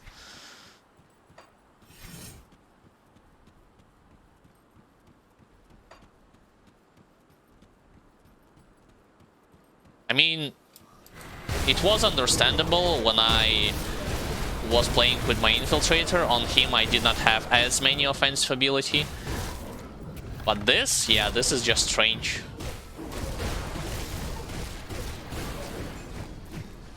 Charged of Scorching, probably Primal Strike, let's double check.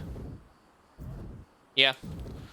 Still haven't found a single halberd that gives bonuses to Blade Arc. I know it exists. I checked Grim Tools for that particular reason.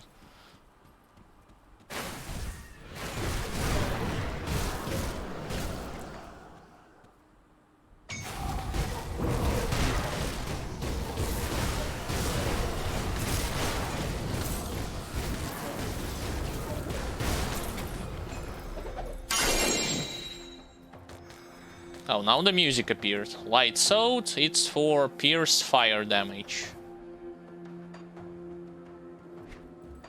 Pierce and fire, so probably something like Saboteur. Combination between Nightblade and Demolitionist.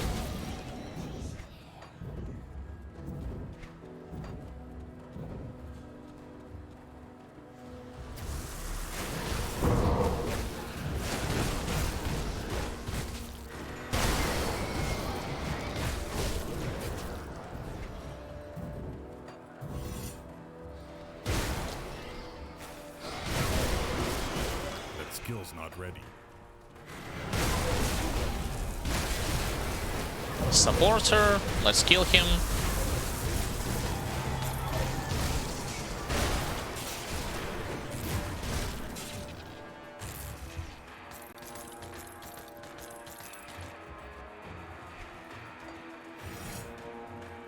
Just so you know, in the next patch, what the things that will be for sure included in this game are celestial totems. Just like monster totems, they will be spawning a unique enemy types, celestial, which are enemies from Forgotten Gods, specifically in the Tomb of Heretic.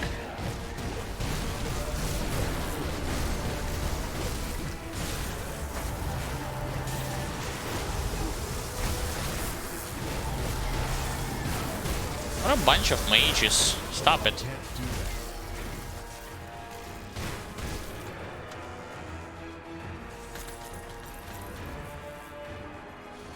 Alright, got it. Oh, I forgot to destroy this armor. They are full cleared, everything, right? With the exception of this place.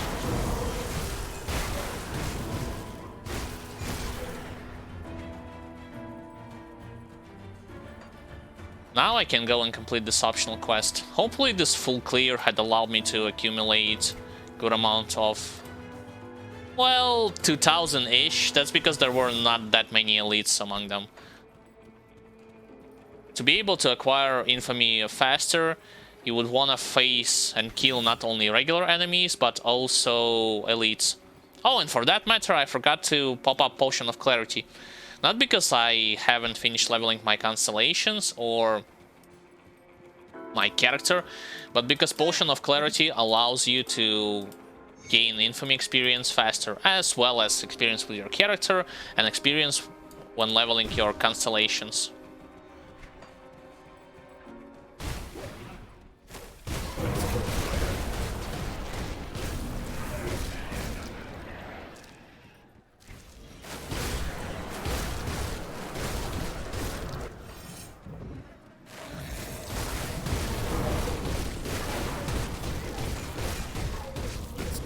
Warped of Ruin?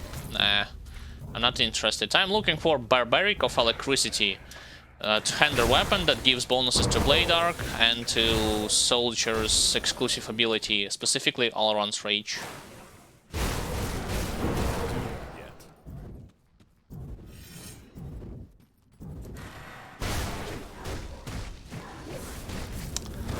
This miss and dodge, it's hilarious. Miss, dodge.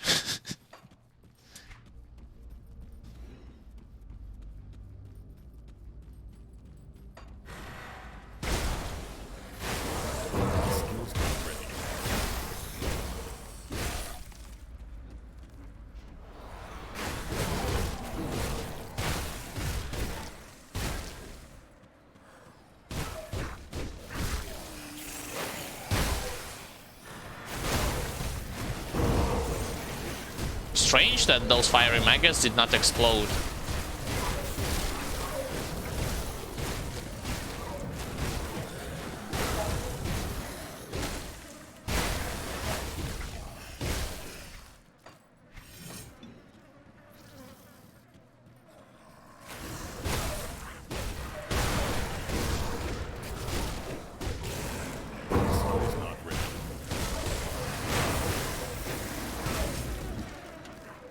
Also, so far there weren't that many legendaries, like in terms of me going through this DLC and full clearing everything. Of course, there's gonna be some present when you destroy monster totems and bosses. Oh, Arcane and Mages also. Let's deal with Arcane.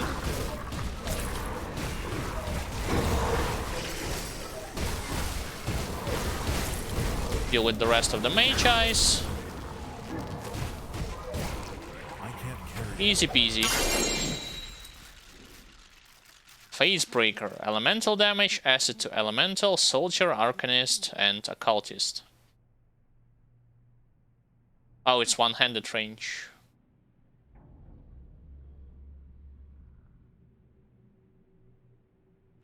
Alright, let's TP back to town, sell some stuff, and continue on.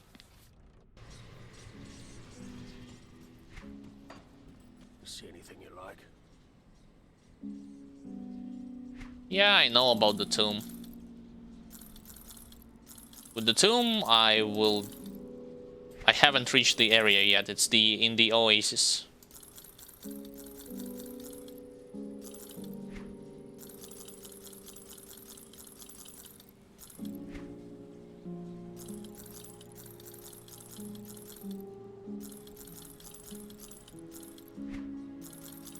So far, the experience, like I have told you before, my assumptions were correct.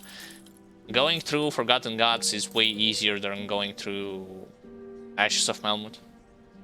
What the hell is... Oh, it's one-hander. Yeah. Superior Bludgeon of Ruin. If I would want to use one-hander, probably I want to use this. Probably.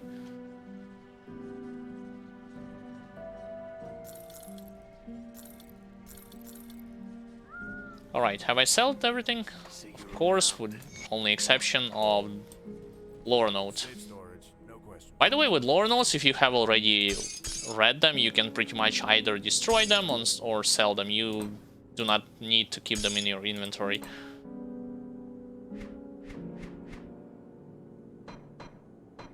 Get this champion merit in this place.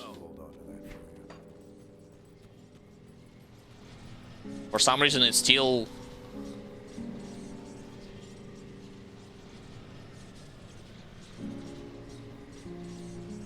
You say that you always feel underleveled?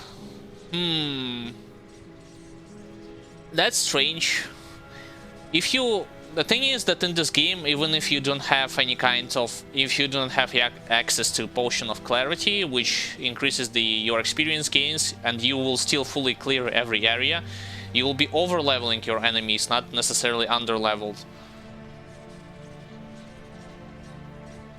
Typically, you'll be 2 levels above your enemies if you like fully clear every nook and cranny of the map. Probably it has to do with the fact that you might not have good gear, and for that reason, like if you are not lucky in terms of finding equipment by defeating elite and bosses, you should consider buying something from friendly factions.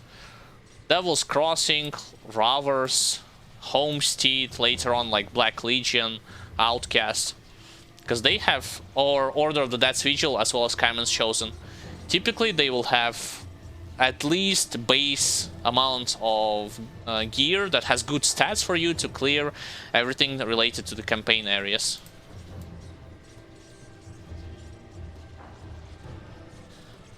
Let me get back to those ruins.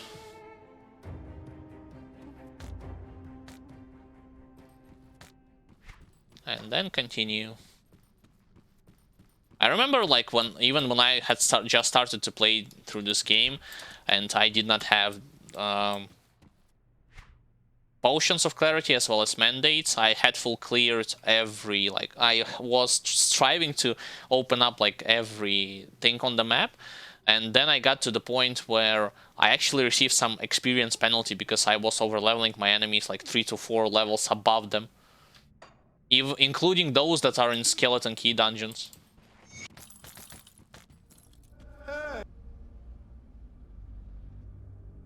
Alright, I'll take care. Let's go onwards.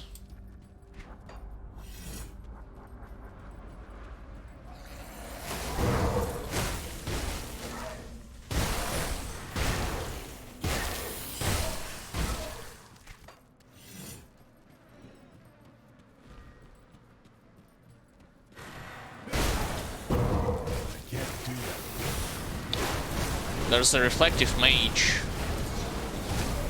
Yikes, I actually was... That wasn't good, because my Minear's Will procced as well as Ghoulish Hunger. I critically strike him 2 times. And not even like... Ghoulish Hunger, yeah, it was able to save me. With combination of me like attacking enemies, but... If not, I would have been dead. God damn, this reflective. Always stressful to deal with them when you're playing any kind of physical builds.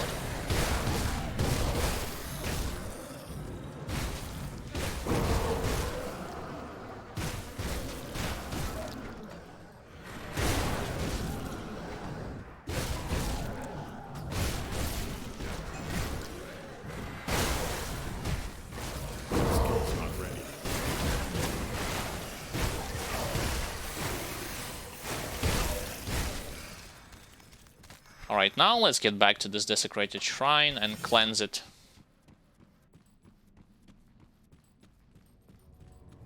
The funny thing is that even if you look at the devotion side of things, let's say you decided to pick up Solemn Watcher, reflected damage reduction, and what you call it, Owl.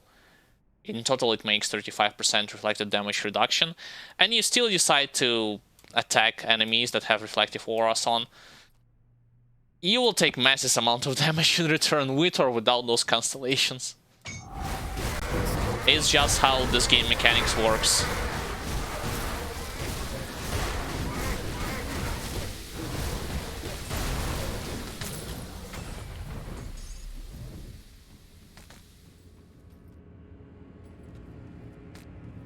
Again, Unseeing Eye of Blind Assassin.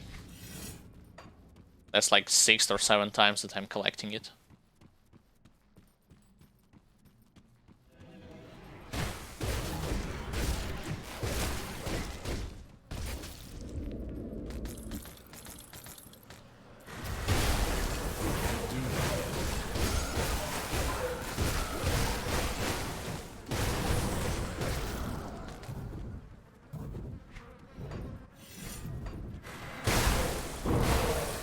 Almost got to the boss of this place. Now with him, the mechanics that you need to... the ability, rather, that you need to watch out for is his ice charge that he creates. If you, let's say you're playing a character that doesn't have damage absorption, or your damage absorption is on cooldown, you can get blown up by it pretty easily.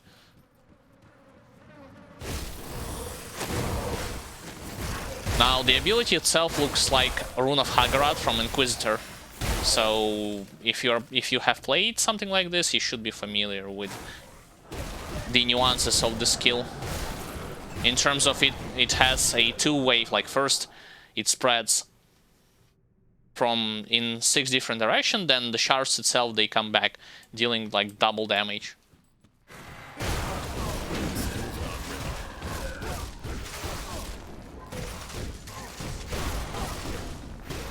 What the hell? Where is he aiming those shards? What's happening? That's not the first time that I'm seeing something like this.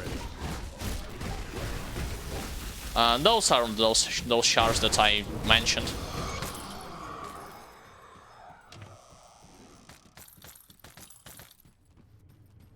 For some reason, this mage, like the initial hit, he went, not the initial, but the second hit, flight way off. Like my character wasn't standing in that direction that he aimed.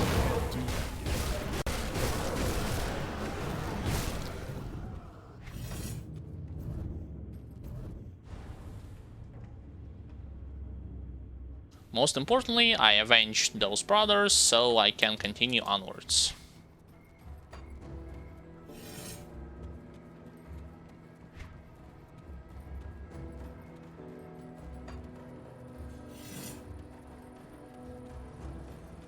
Now, another thing that I should mention is the fact that instead of having Bladed Rift for all the time, if I will be lucky and I will get my hands on Glyph that allows me to charge through enemies and apply debuff, then yeah, sure, I'll change it with Bladed Rift, because the optimal approach would be like at level, I believe at level 75 or 90 you can if you have the access to, you can craft those charged abilities that will give you sort of like a charge through enemies, and it will be significantly more powerful than Bladed Rift that you are currently having, or any other glyph that you or your character has.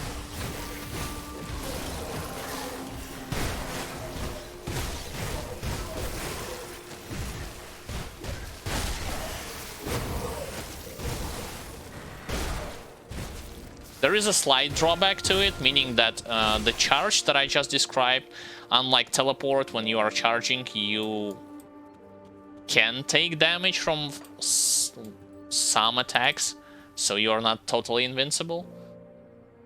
But the benefits of having a stronger debuff like compensates the fact that you will not be invulnerable against all the attacks.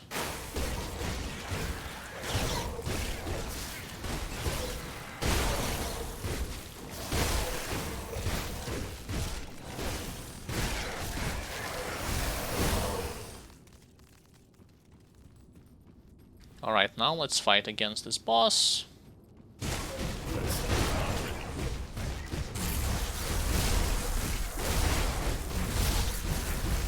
He should be dead.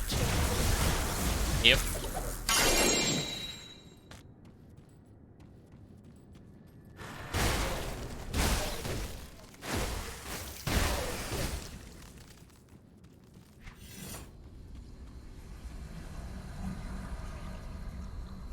Next area will be the Oasis. Again, with the crypt that I need to visit to complete optional quest. Have I opened previous rift point? Yep, I did.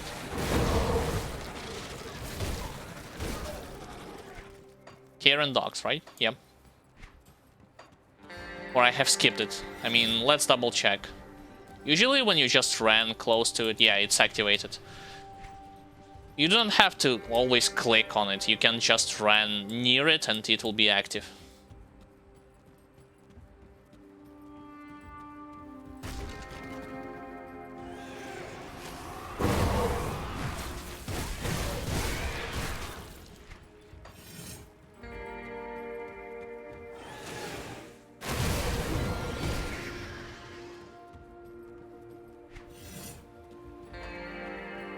Alright, this bridge has been destroyed, I cannot go there. I think I'll start clearing this place from the bottom up.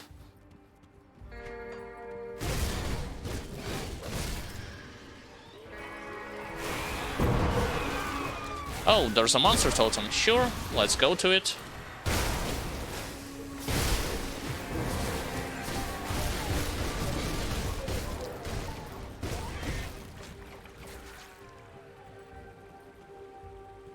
By the way, Griffins has an ability to stun you when they are like leaning back on their back hands, well, not hands, but rather claws, and they are attacking you with a head. That means that they will try to stun you. And if you will not dodge this attack, most likely you'll be stunned. How long you'll be stunned? Well, depends on your stun resistances.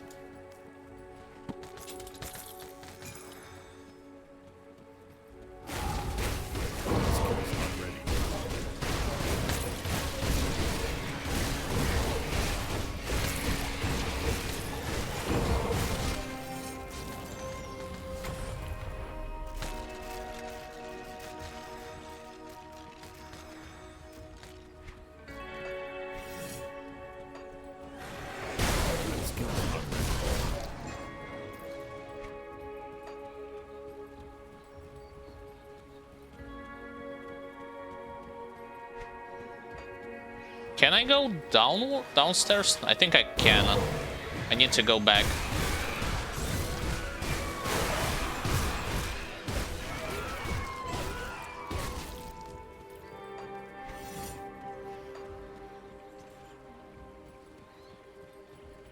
No charge? Nope.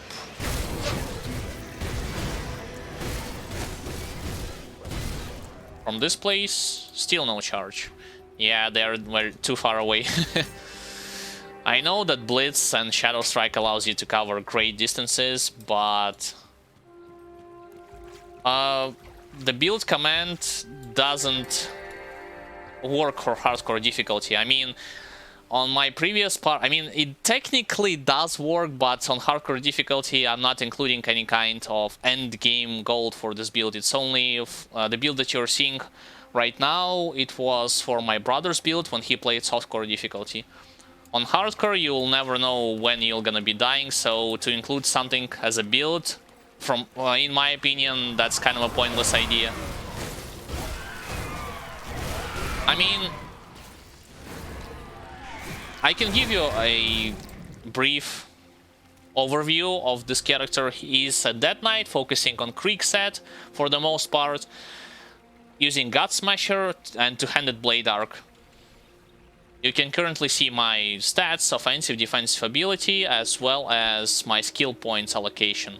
Overcap in Blade Arc, Overcap in Break Morale, Alaron's Rage, Field Command for more defensive, offensive ability, and Necromancer, that's pretty standard, like Spectral Rat, Mark of Torment, Spectral Binding.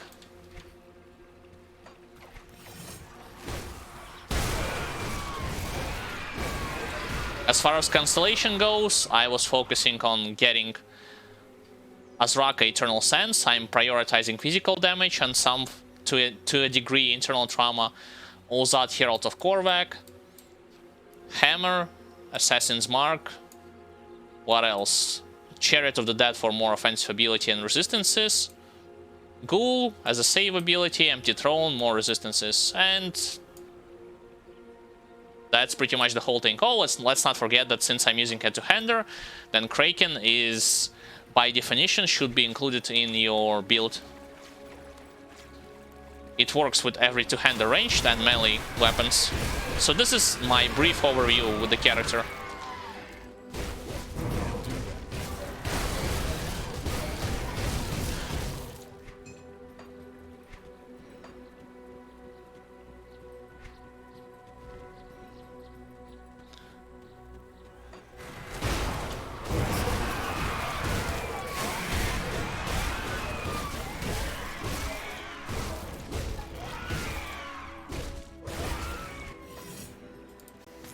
There's the tome that I need to get for the quest.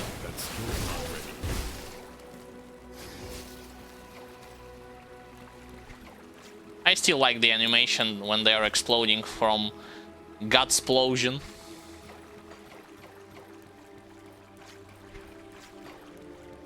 In one instance they are present on the map, and the other they are just red mist. Yeah, like this.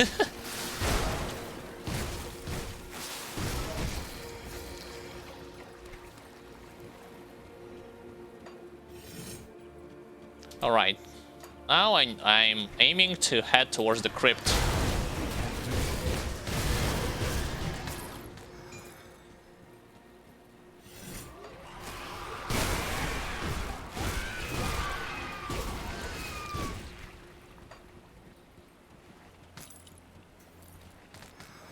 If you still want to look at it when it comes to build itself, after each video on demand, whenever I upload my videos on YouTube, in the VOD format or in the highlight, I'm leaving Grimtool's link, so you can check like the full picture of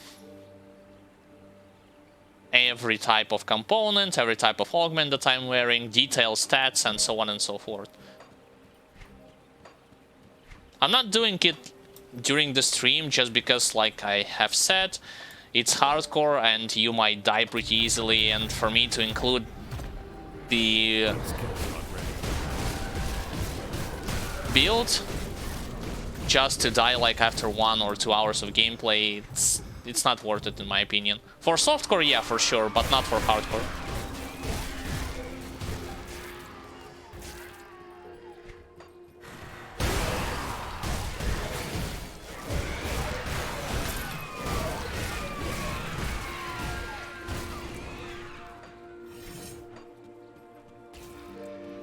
Sploosh!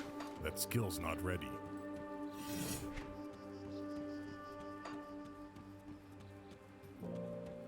There should be more elites guarding the entrance to the Sanctuary of Haran. Oops, I was running in the wrong direction. Let's go a little bit back.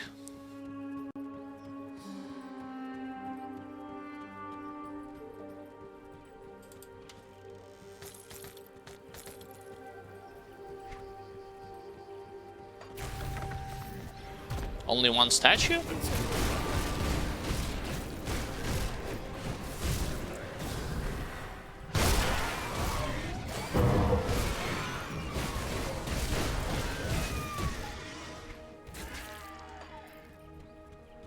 Alright, now I can go inside the tomb. Again, I'm using Potion of Clarity, not because I forgot to level up to the maximum my constellations or my friendly faction experience. I want to get more infamy experience points from Eldritch faction. And yes, you can utilize Potions of Clarity for it, in combination if you have Enemy's Warrant. If you have the access to it.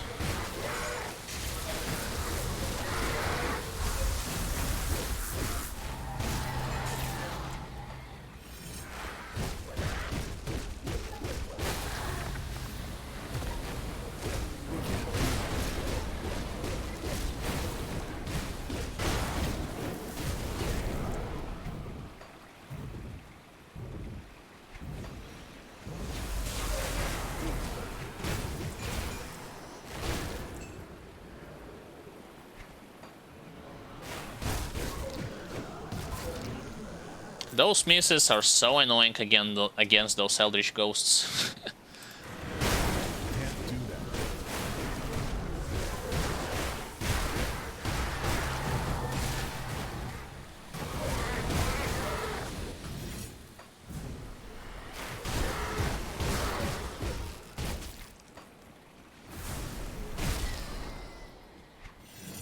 And it's not even a debuff that lowers your defensive ability, offensive ability. Those of you who have forgotten, the more offensive ability you will have, you'll increase your chances of successfully hitting your enemies, you'll increase your damage, and there will be a higher chance of you to critically strike your enemies.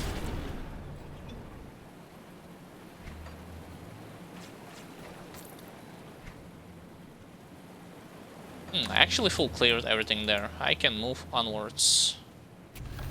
Let's aggro the statue, deal with a couple of enemies from that place.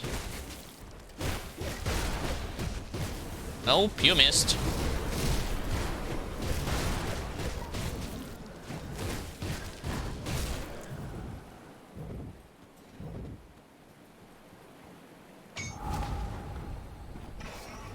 Any arcanes? I'm not seeing any arcanes. Disease, frozen, burning, electrified. Every type of elemental damage. Oh, reflective. Nice. Remove your aura, please. I'll wait. There.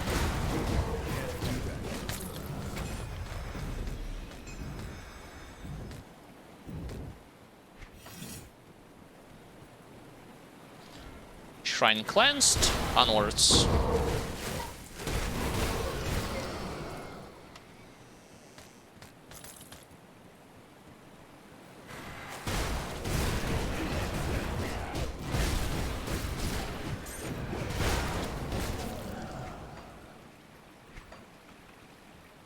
The problem, once again, just like with fumble mechanic in this game, the problem is not that you are not hitting your enemies, it's that you are not healing from them because you are missing your attacks. On a character such like this, it's important. Especially in a tough spot, in a tough situations. Like, can you imagine your Ghoulish Hunger proccing and then you're missing all of your attacks? Oh, I totally forgot that there's an usurper there. Boss that shoots acid projectiles.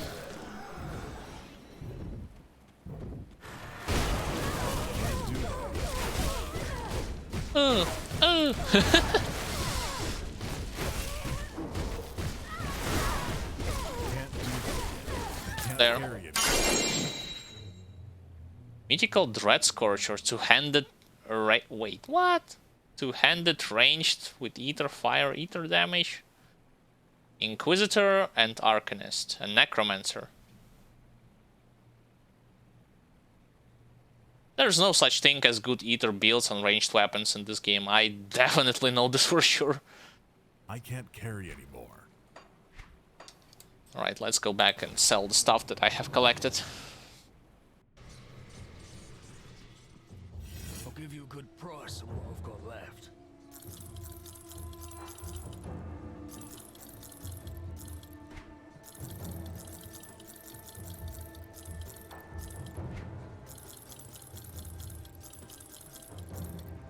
When it comes to Aether casters or Aether melee guys, yeah, there is a good option for you.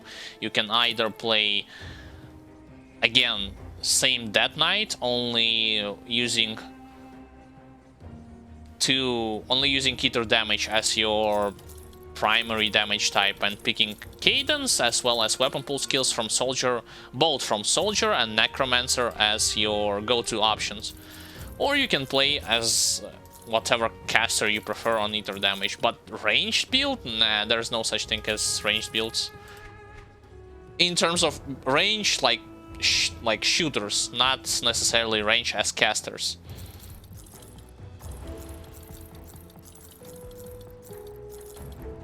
Iron well spent. Safe storage, no questions. Alright, let's put everything that I've collected in this spot. I can give already the tomb back to him, and after a while he'll become the inventor. What he will do is, as always, he can dismantle things, he can also remove components from your equipment, or remove any components on your items. He will also be able to create legendary items and transmogrify them into similar items. I mean, transition the similar legendary items, set ones, into another part of set, of the same set pieces or another random set pieces. Greetings.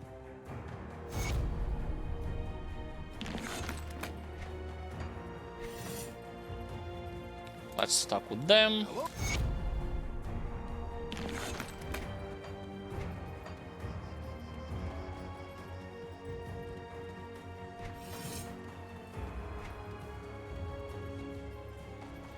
Oh, I forgot to put Chains of Oleron into my stash. Oh well, I'll let it sit there for a while until the next visit in town.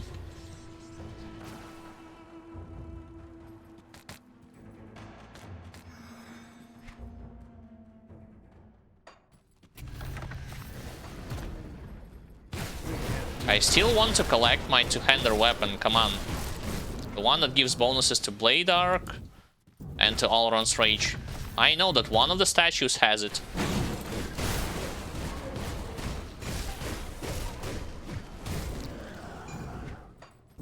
Sadly, it's not highlighted blue. It's gonna be like highlighted with green. And I ain't seen no green for a while.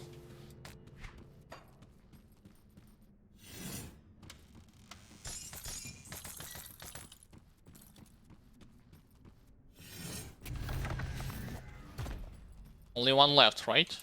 Yeah.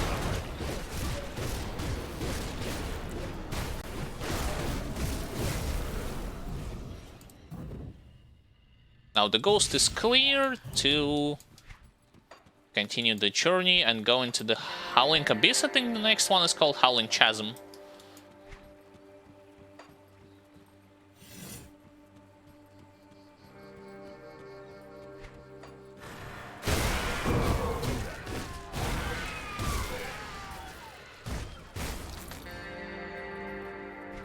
There should also be a Scorpion boss in this place, near the entrance to the Howling Abyss anyway.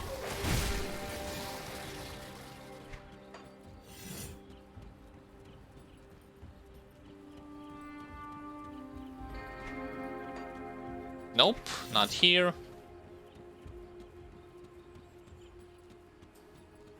I also remember that in somewhere in this place you can get the ring that will help you gain experience faster, and you can get 2 of those at early level. I think it's as early as level 7 or 8, basically when you will open up the Devil's Crossing for the first time on normal difficulty. But the thing is, I don't think that they are too important. The most important thing for you to grab for the improved experience, faster leveling, is Potions of Clarity and Mandates. Everything else, like Lockar set, rings, and even to a degree Amulet that you can get, they are not an obligatory thing in my opinion.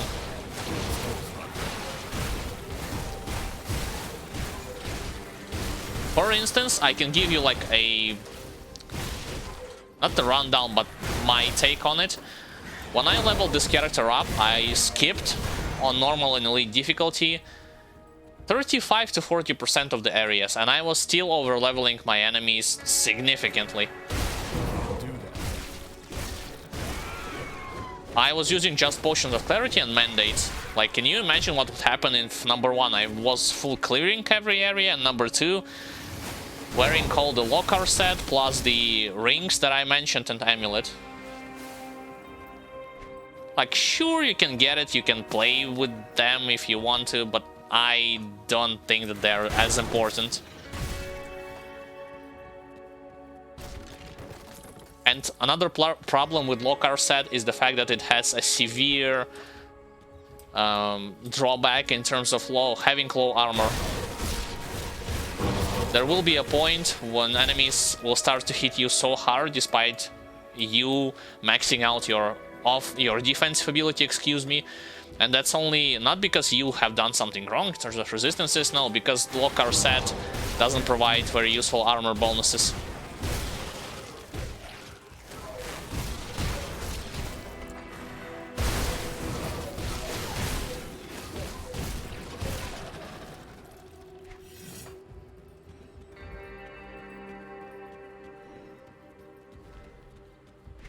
Where's the Scorpion boss?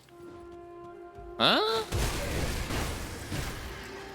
Have I missed him somewhere? He should be somewhere in this spot. Let's see. Let's see to the right. Nope. Really? I know that once he starts to running around, it's pretty hard to catch him unless you aggroed him successfully. But I'm not seeing him. Strange.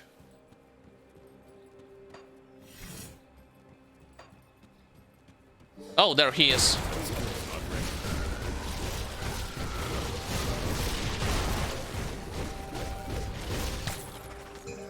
Got him. For some reason, he was standing near the edges of the map.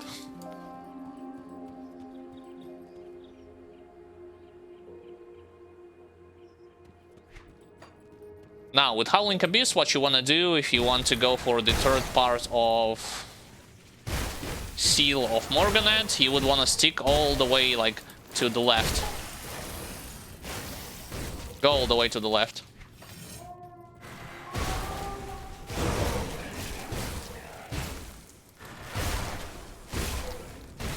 Don't worry, enemies here are very weak. Basically bugs, dogs, later on there will be a bunch of statues, and probably griffins, probably.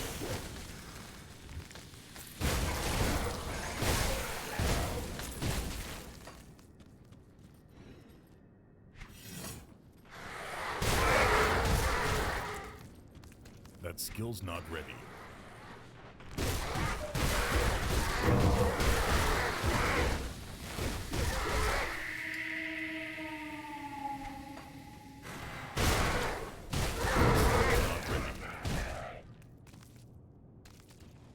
It's actually kind of funny that in the original campaign, when you are going through the game and you encounter those dogs that are exploding, when you are killing them, they are giving you much harder time compared to those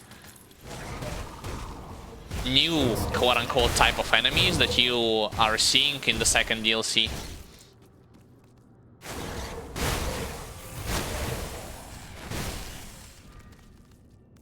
Especially if you go and do the Hidden Path quest line in the Temple of the Tree.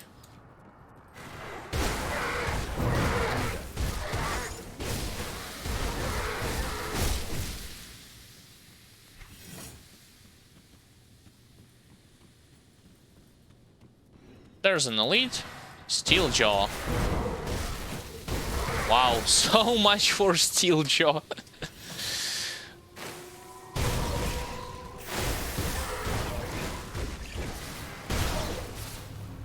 This guy's gonna die from internal trauma. Yep.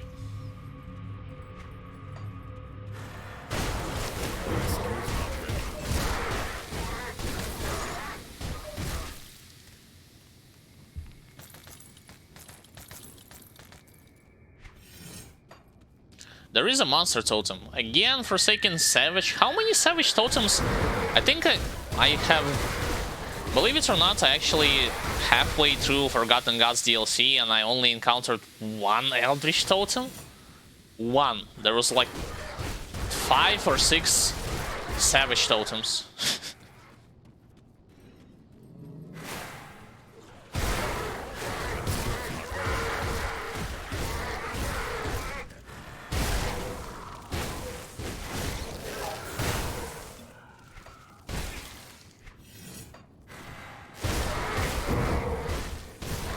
I don't know, I definitely was thinking that those guys are gonna join the fight because of my war cry, but nope, I was wrong. What the hell happened with them?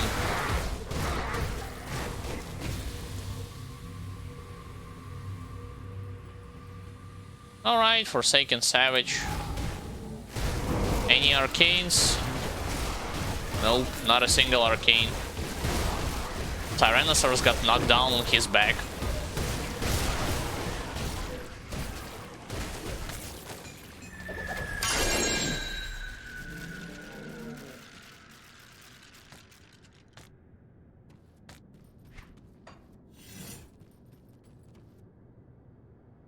The next room is the room where I will be picking the final seal. After a couple of fights, of course, with those dogs.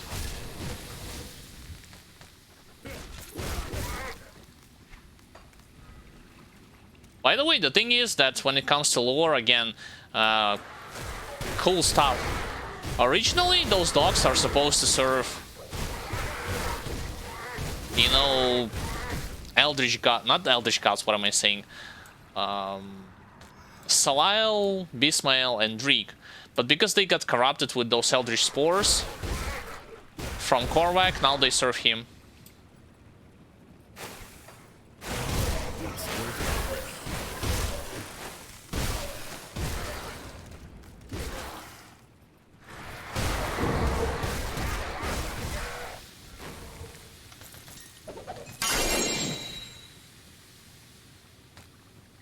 I think I got this Brutal Axe before, yeah.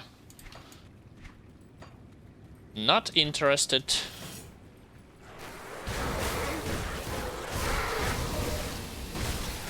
Oh, I actually was... I wasn't correct about the fact that I will get the second seal in this place. It's in this cave.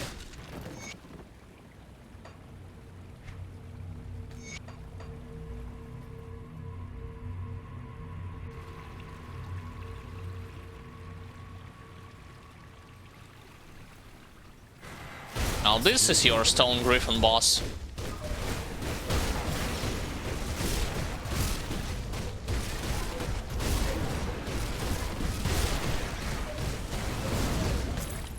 There. So much for Stone Griffin. Of course I'm gonna aggro all the statues again, just because it takes so long for them to get up on their feet and start attacking.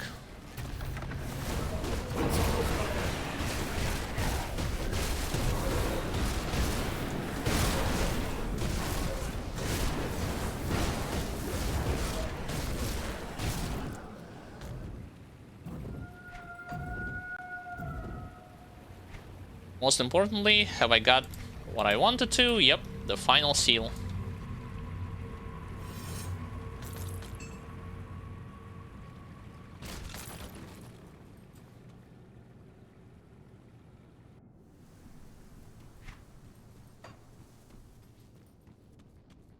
Now the only thing that I left in this place is to get hidden spoils over there. There is a second hidden spoil, not hidden spoils, but rather hidden remains in the area to my right.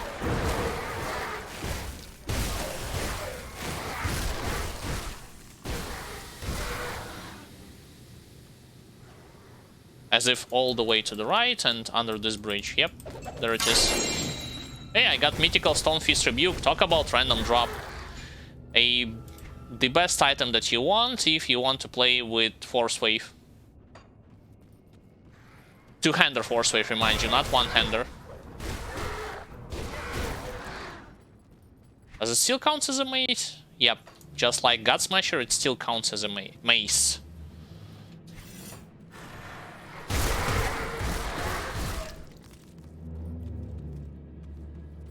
Let me get that hidden spoils chest.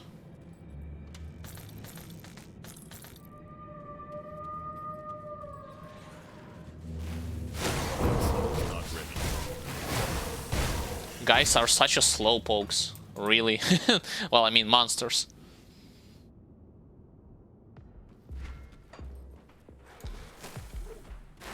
Now to destroy more dogs. By the way, you can encounter the Eldritch boss in this place. With him, you gotta be careful because he, just like the boss in the tomb that I fought before, you know, with the ice crystals, ice spikes. This dog can do the same, only it does more damage.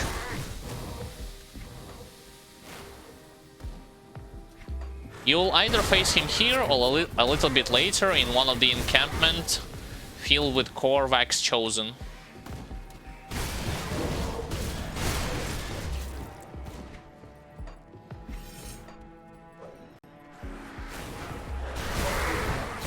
Yeah, there it is.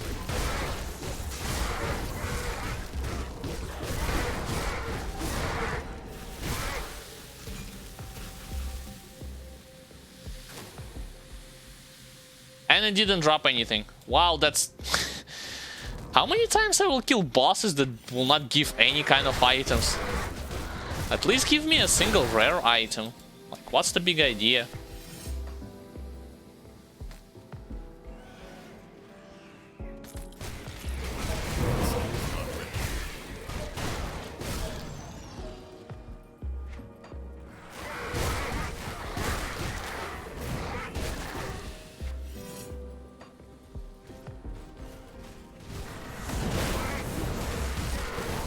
Again, I'm seeing mostly Cult of Soleil. That's the only... makes this playthrough kind of a unique through ultimate difficulty. Because on normal and elite I've seen a lot of Dreek and Cult of Bismael, and there was like little from Cult of Soleil that they was landing me as their aid.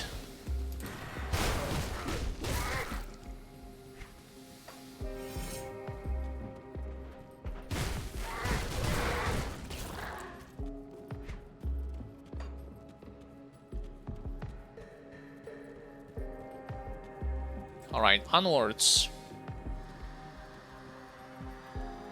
Oops, going in the wrong direction. I can't do that yet. Rykins, don't worry.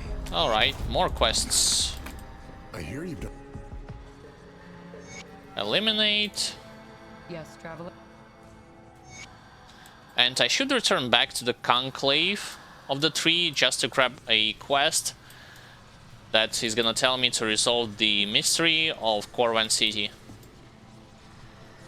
Better to do it now because sooner or later I will be approaching it anyway.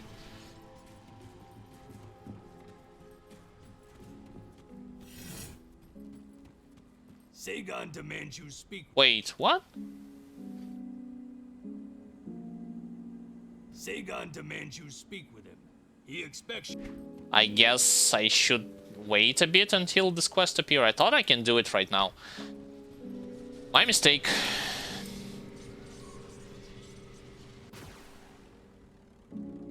I teleported in the wrong direction. Do I have enough inventory space? I think I do. To go into the Chthonic land. I mean, it's a short land and it's short area anyway, so it's not gonna be that much loot.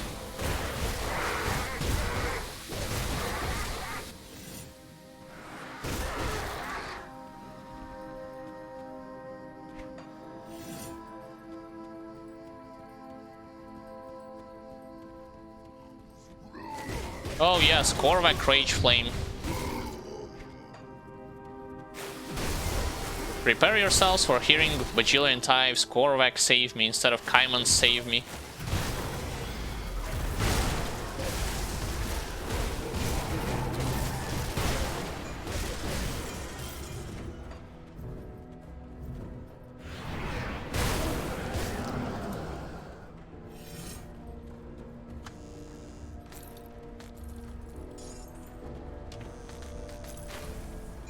Got hidden spoils from this place. That's nice.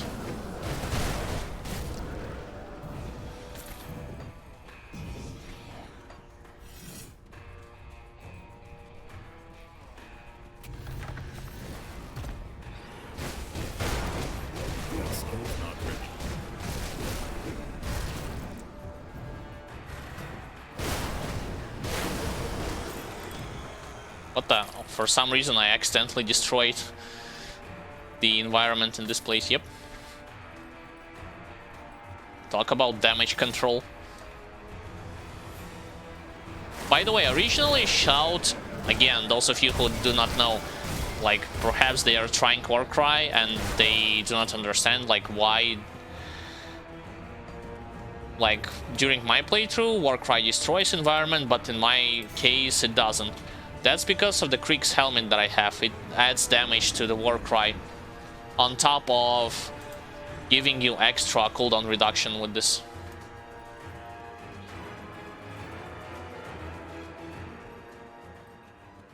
Alright, time to hunt down...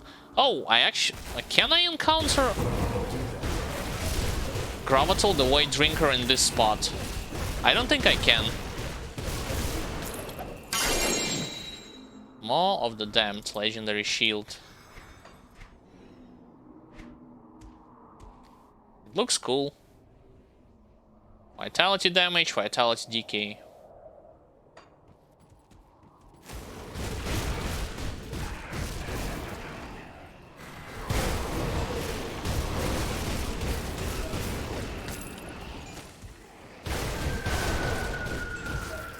Don't worry guys, with demons it will be even faster than with other enemies, just because of added racial damage bonuses that I have from the Sanctified Bones in my chest guard and in my helmet.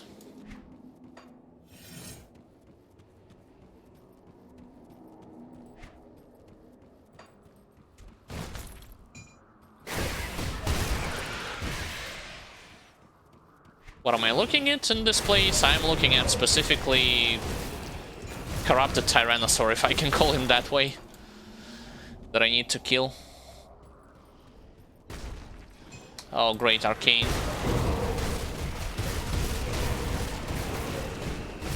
See Arcane, kill Arcane. This guy, for a second I thought he was charging at me, so I charged on to him instead.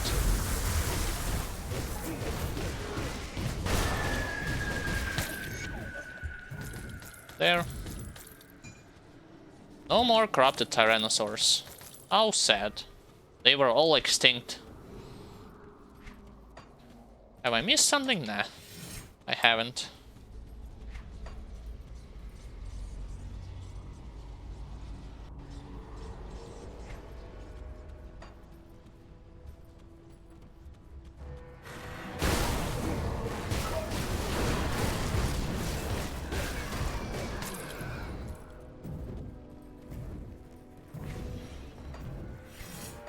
If I remember correctly, there should be another hidden passage to my right. Of course, not on the hill of this mountain, on the hill, but in the ruins.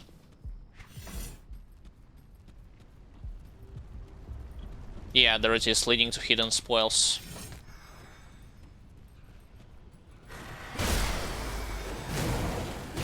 Hey, stop healing each other. Stop healing and start fighting.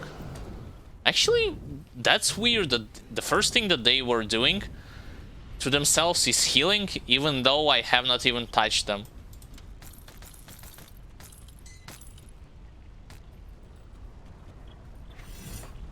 At least with shamans, they are starting to heal only after they got hit or their allies, but those guys, yeah, that's a weird behavior.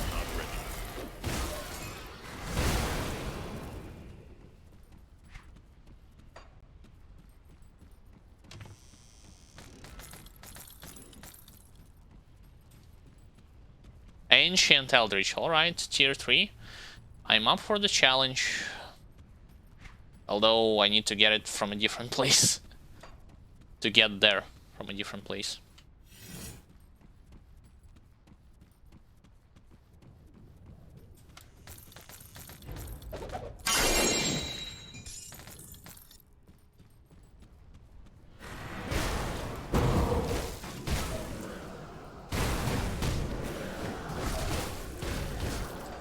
When the music is not playing, it feels like kind of spooky stuff, like almost survival horror-esque.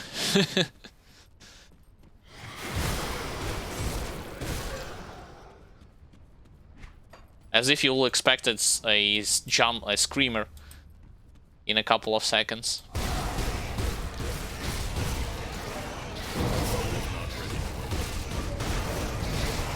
Or ancient gargoyles. I mean eldritch gargoyles, not ancient gargoyles. Those are eldritch as well. So that was ancient? Got these Kandra vestments. And a bunch of other stuff.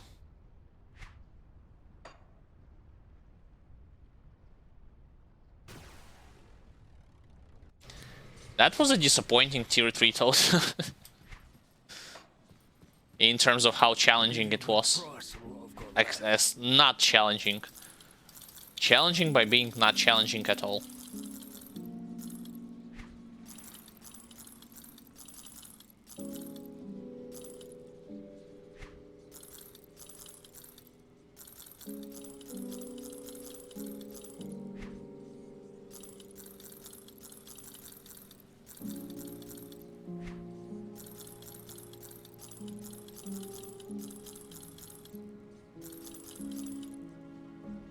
Do I even need to use this? Like, it doesn't give me any kind of... Lighting converts it to ether damage to fire strike? Nah, there's no way you're gonna be using... I'll sell this. I was looking at it like... Okay, this is actually good for ether damage. Probably. I was looking at this item in terms of evaluating if I'm gonna be using ether death ray. It should have at least some bonuses to it, but it doesn't. Instead, it gives bonuses to Primal Strike. I mean, not the Primal Strike, Fire Strike.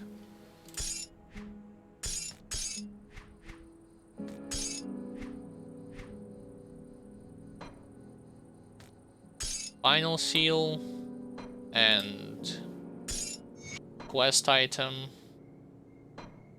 as well as ring for ether damage.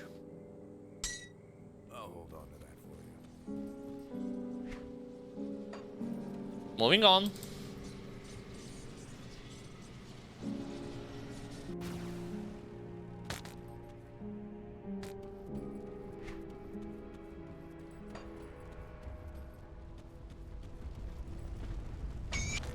Oh, luckily I have the component with me.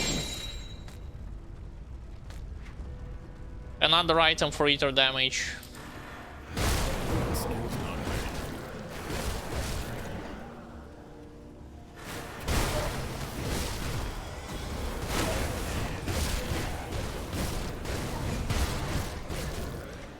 Sure, I'm gonna go inside this tomb, just because I need to kill demon in it.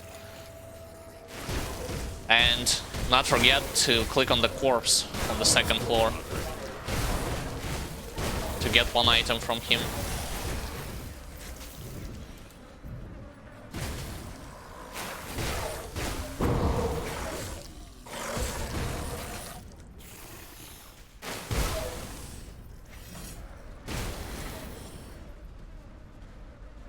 Force wave from Krieg's gloves was able to hit them through lava?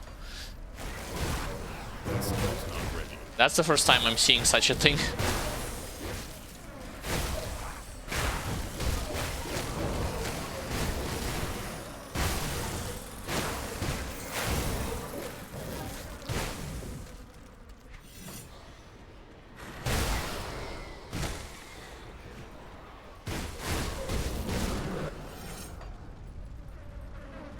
You know what would be the cool thing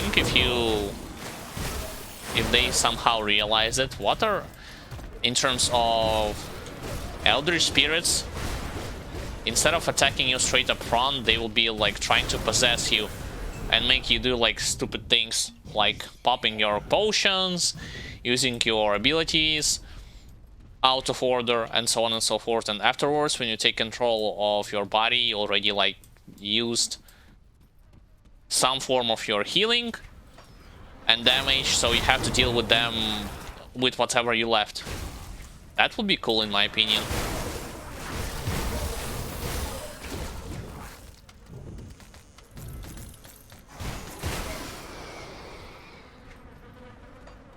Or let's return and turn to the left. Return and turn to the left.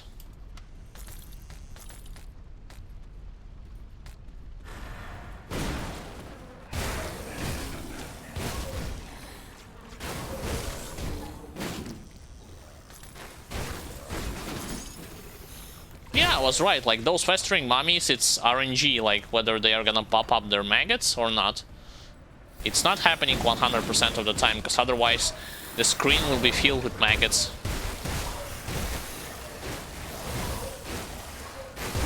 Probably it has something to do with the fact that either you completely destroy the mummy or the remains are left from which maggots can crawl outside.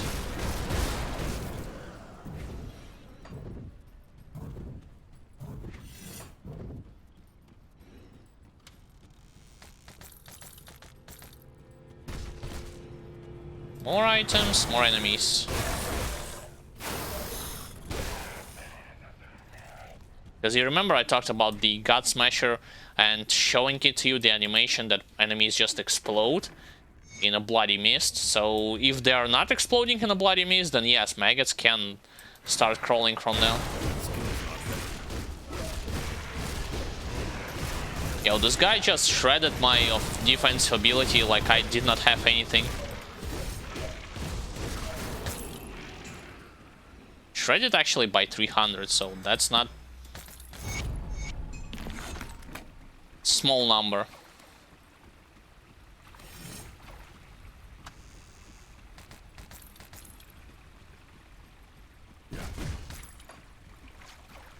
Most importantly, I completed quest in this place.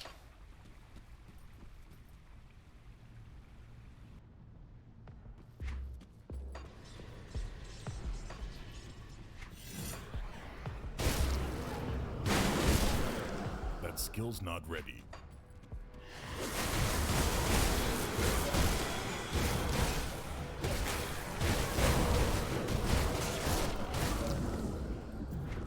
I also started to notice that some enemies that are not getting hit directly by Blade Arc, instead they are getting hit by this like force wave that follows it, slightly behind.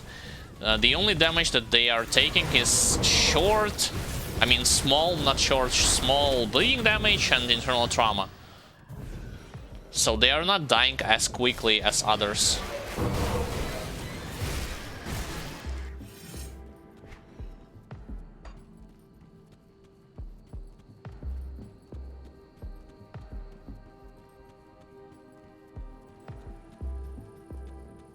This should be at that end, yep.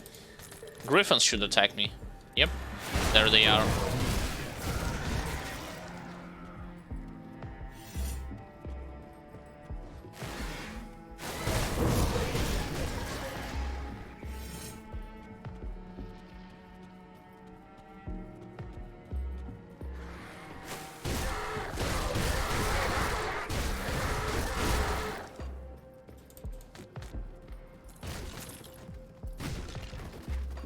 I do not think that from bones you can collect a legendary item.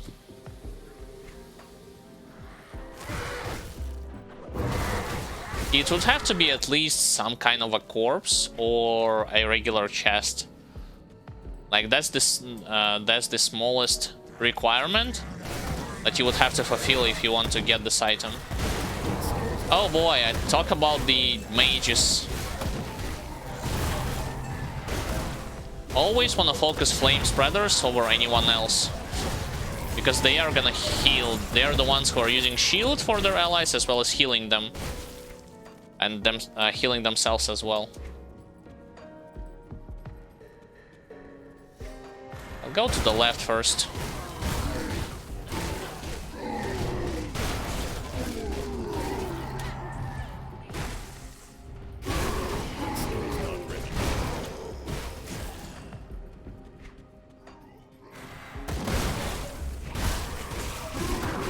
Champion should be dead pretty fast. pretty quickly.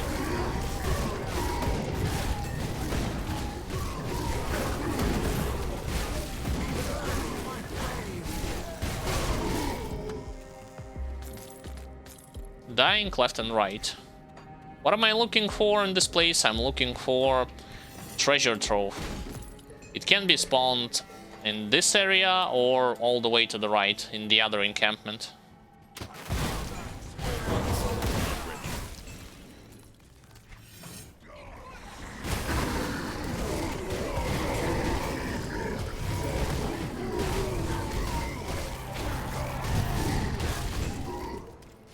Where are you going? You cannot escape.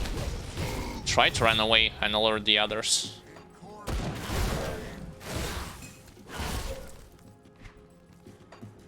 What did you say in Korvac's name? Yeah, I don't think so.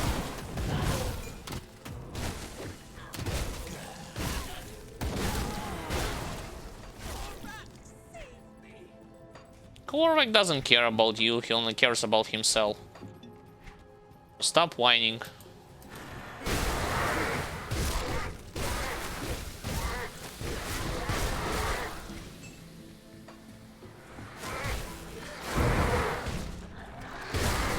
I mean, yes, technically, if you want to discuss lore, then Korvac, just like other gods, had his followers who brought him power. It's just at this state, especially when you defeat him and read the lore notes, that former Kaiman's Chosen had left behind, as well as what had happened in the past and what's happening now. He doesn't care about the followers.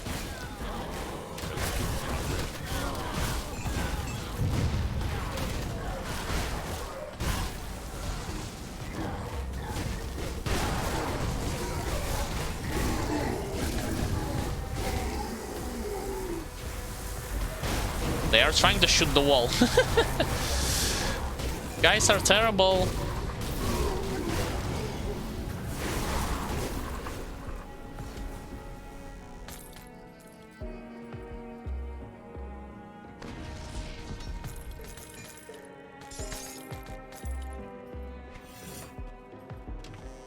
There's a treasure trove, so I found it. I can continue onwards.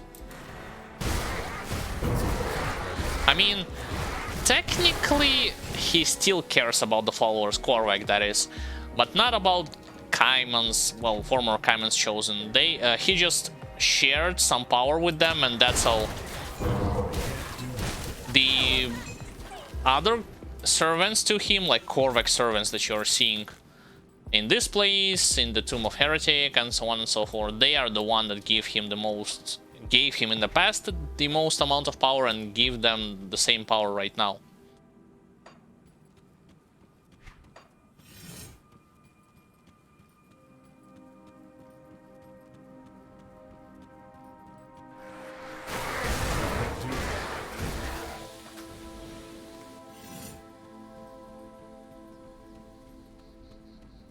And if we're being like, if you want to know, like, if you want the exact details, then it's actually not the... How should I put it? The being that you're fighting at the end of the Forgotten Gods is not the fully manifested Korvac, it's just the avatar of his power. Just like when you're fighting Magdragon in the original campaign, it's just the avatar of his power. One of many. And the fight itself results not by you killing him, but actually trapping him again. So those of you who thought that, oh, you killed Korvac, so what's gonna happen next? You didn't kill him, you just entrapped him. Weakened him so that other gods couldn't trap him again. You kill Theoden Marcel, that's correct. You kill other ethereal bosses and other creatures in this game, but not Korvac.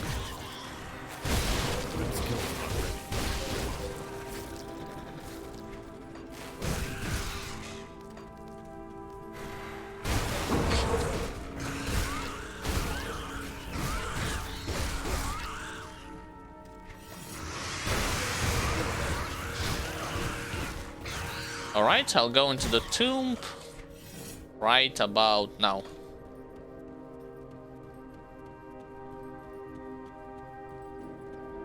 I believe it's in this tomb you will face a mage that will create volcanoes.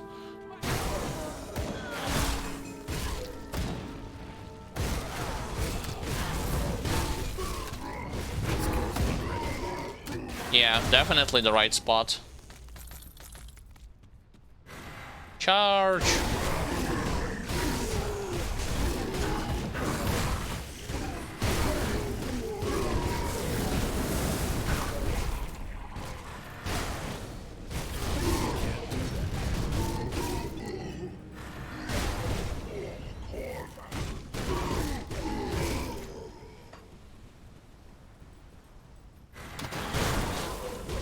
One thing that feels kinda confusing is, you know what happened to Hyman? Basically, he became more or less similar to the Korvac Ascendant. Father Hyman, that is. But when you're facing Nemesis boss, Kaisan, the Eldritch Sun, I believe the exact name. So with him, I don't know why his damage type, first of all, is poison and acid and not fire, and secondly, why he looks just like those guys, only slightly bigger and glowing green, and basically that's more or less the same model.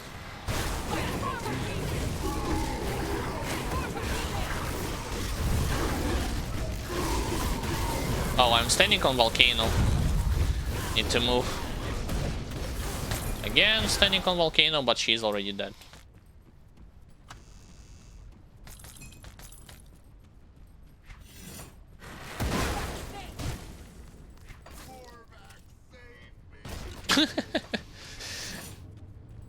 Korvac, save me.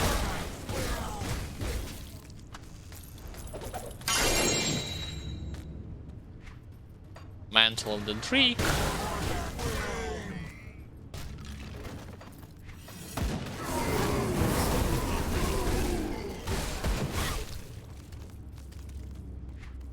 Damn it, I should have gone to the left and then turned to the right.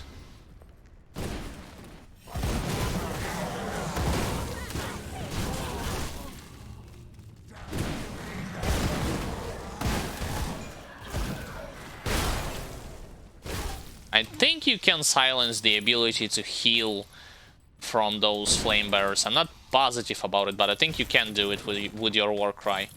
I mean, if you can silence some of the abilities from bosses and elites, then regular mages should be vulnerable to it as well.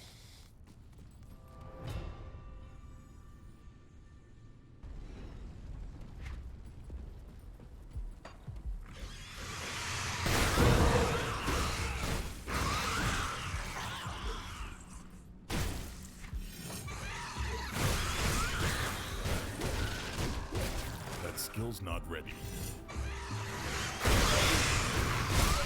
That's a lot of animals.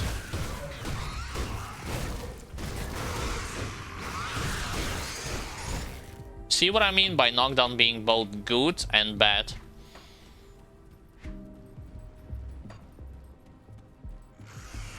I was always forced to move, because if I'm just holding my left mouse button and I'm attacking creatures that were getting knocked down, instead of going straight to them, my character will stand for 2 seconds swinging at nothingness.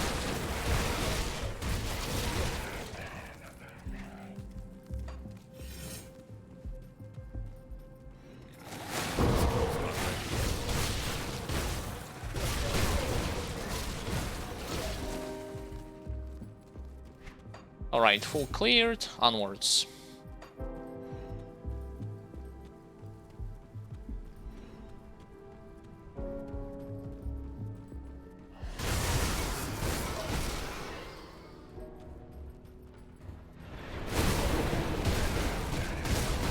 Now in this valley, I prefer to first go to the right to open up the pathway that will lead to Tomb of Heretic.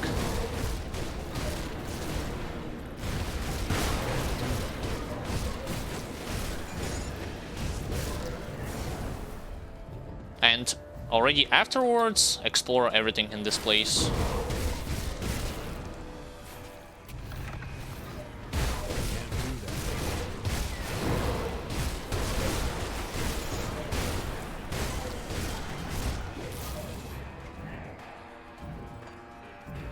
What do I need to do here? Preemptive strike. Oh, just to destroy those 3 pillars, right? Yeah, sure, let's do it. It's not a huge tomb anyway.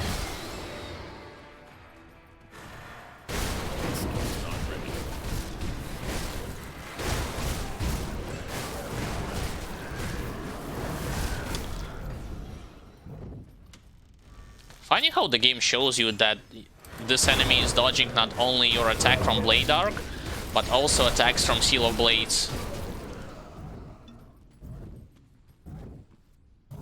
And remember guys, just run around the circle room, clear every spirit that you will encounter before you'll destroy those pillars. Because later on they will start to... they will get in your way if you go and start attacking boss in this place.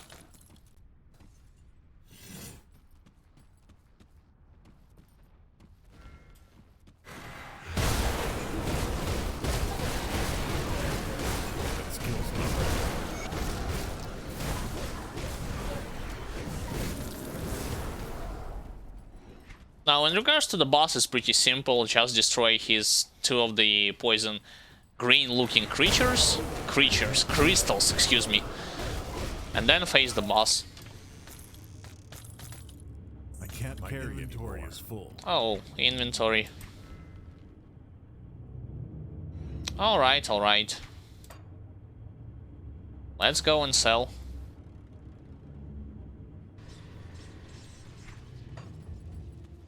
Come see what's left of my Should be quick anyway, because, like I've told you, don't want any of those items for me, even this Mantle of Dreek.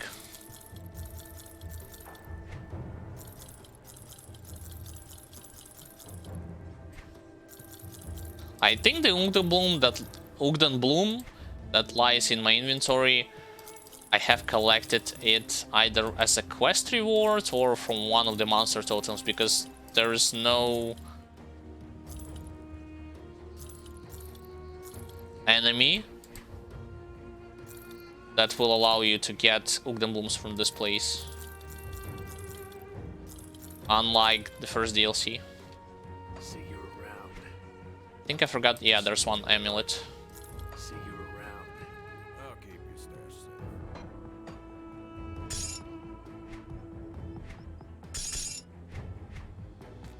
safe. This thing, what it does is basically creates a small creature that follows you around. Purely for aesthetic purposes, not necessarily for any kind of gameplay changes. It's not Torchlight that allow you to have a pet that also can sell the items while you were exploring and at the same time help you in combat. No, in this game it's much more simpler.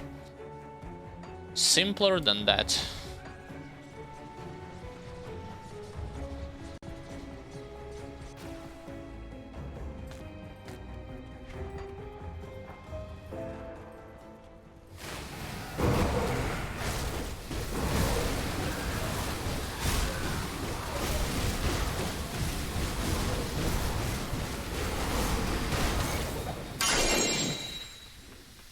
Cobra's Decapitator, cold damage, bleeding, attack speed.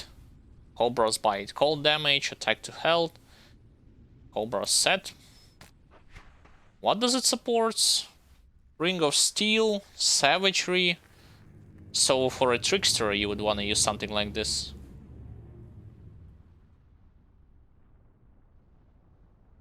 But is it worth it to go dual damage? Like cold and bleeding, or just bleeding, or just cold? I don't know.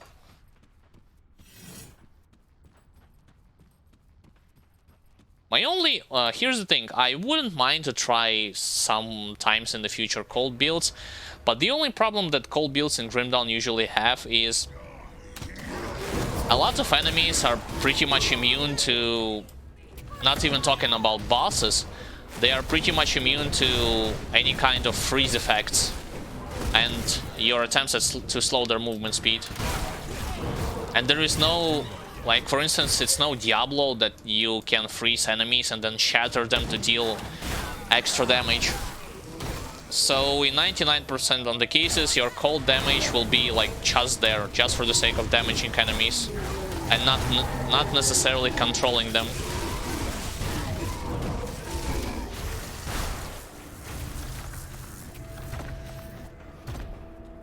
Who put these statues near the roadblock?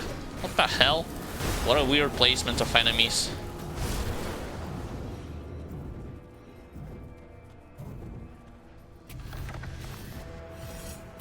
Come on, get up.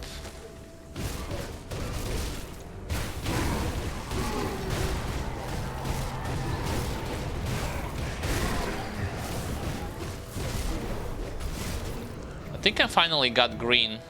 Oh, it's for righteous fervor. Damn it. I gotta double check from what particular statue I need to look for this weapon that can increase my blade arc and tolerance range. What the hell is Overlord Siren Grip? It's for pets? Really? Doesn't give that much to pets though, in terms of bonuses.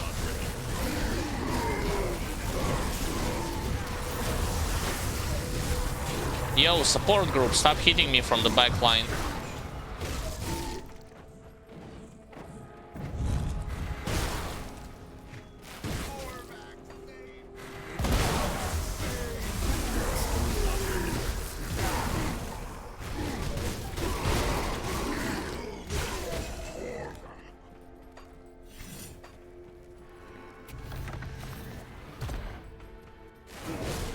I would have preferred to speed up a little bit the animation of those statues coming back alive and starting their attack against you.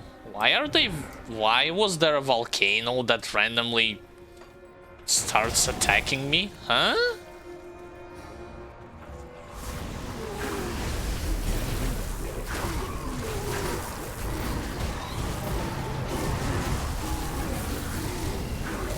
Again, support group on the back line, stop it.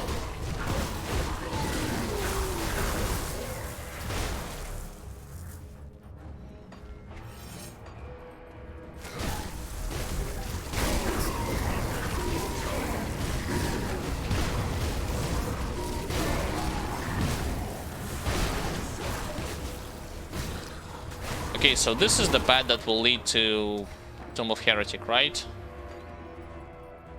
Yeah.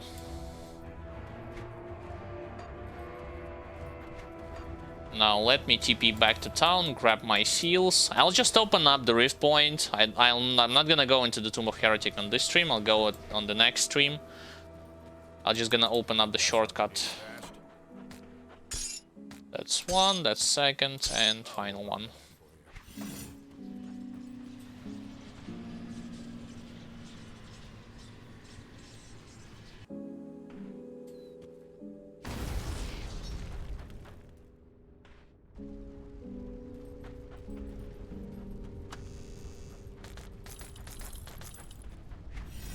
By the way, this little dinosaur is still following me around.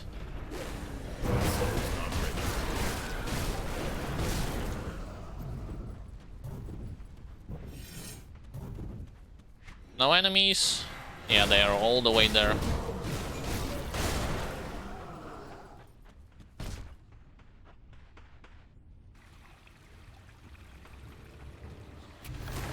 I just need to reach the portal.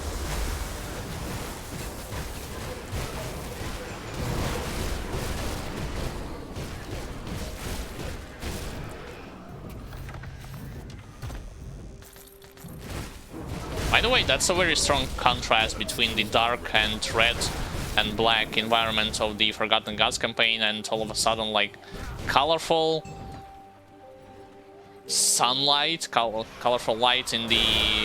I don't know if it's sunlight or just the environment in this Lost Oasis.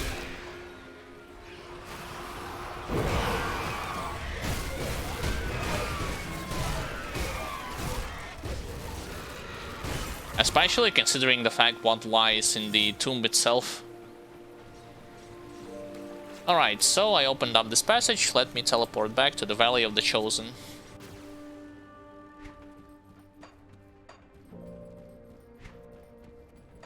Don't worry, I'll full clear Tomb of Morganat on the next stream. As well as I will do the quest for Creeks. Like, the plan is to first of all finish the main quest campaign, kill Korvac, and then go and kill Morganat. I think I'm hitting Reflective. Yeah, he activated his aura. I was paying attention to the debuff that was displayed.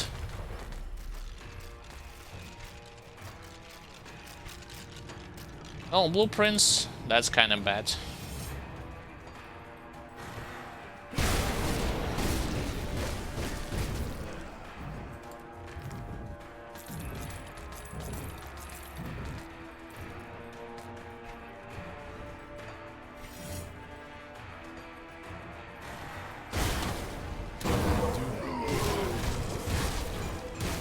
You see what happened to this mage? I talked about it on the previous stream. If you are using Warcry and you are seeing all of a sudden ranged enemies coming to you in melee range and start swinging, that's because your silence successfully worked and they have no other choice than to resort to other like auto attacks with whatever weapon they have in hand currently.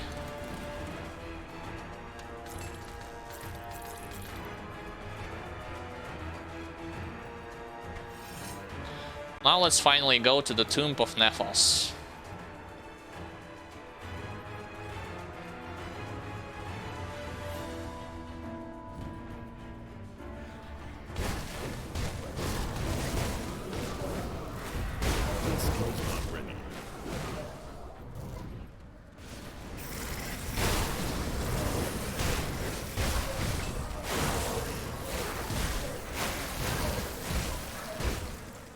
Oh, this is the tomb where you will see the final blacksmith that can create random legendary items for celestial lotuses.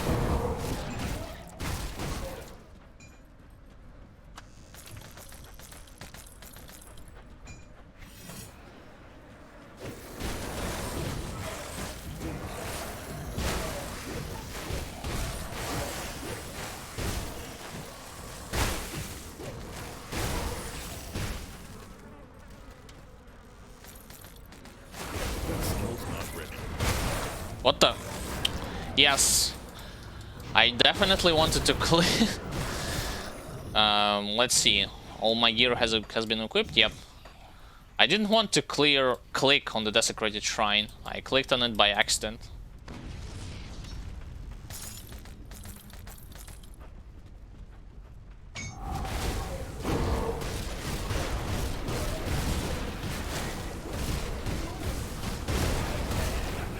Nice hit.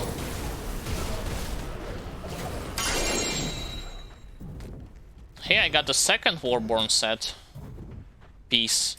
Currently I'm wearing shoulders, now I have the chest guard. Deadly momentum, break morale. Alright. Not bad.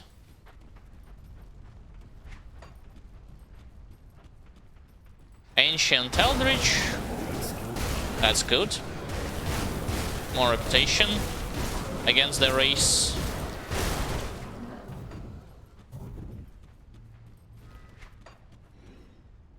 By the way, those of you who are wondering, you cannot go in that direction because I think you would need to do the quest for Cult of Dreek for this area to be opened.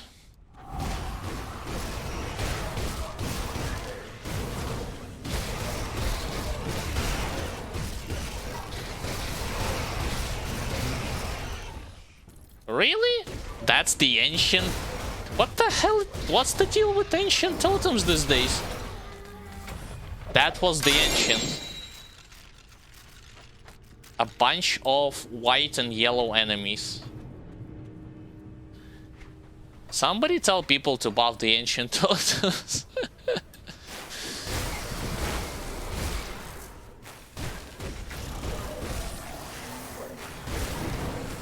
It's not even worth to fight them. Like, look at the strong contrast that Desecrated Shrine had compared to this monster totem.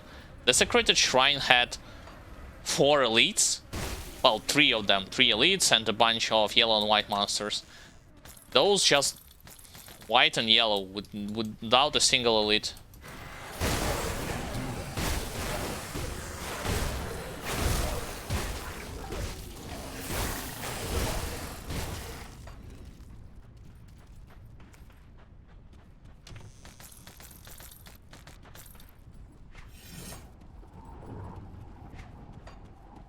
Alright, onwards.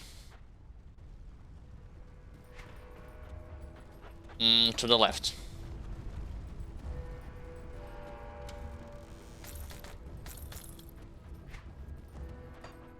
I think I'm getting closer to the Corvan City remnants.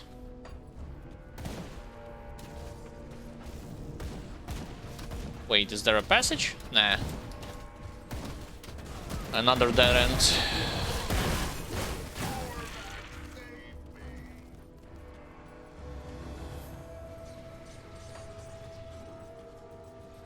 Now, can I please pick up the quest for secrets of the city?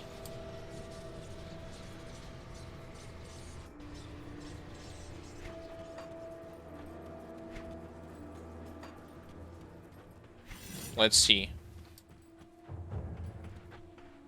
If it's not from him, then from... Oh, I probably know. I need to... Wait a second, wait a second. Let's teleport back to the Vanguard of the Tree instead. Speak with Sagon, and then talk with this guy. Probably in this order. Have you ever... Another victory. You would make Salah take the... Damn it, I did not brought the heart with me. Oh. Moving on.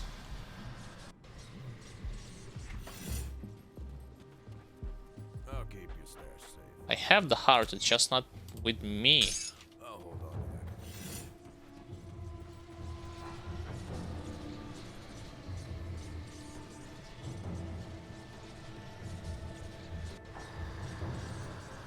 that. I smelled Salah. The witch gods are united. I'm ready. What about now?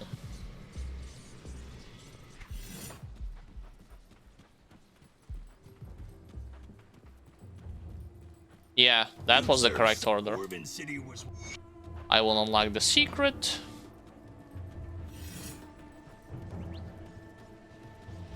And then I can go back in the Corvan City.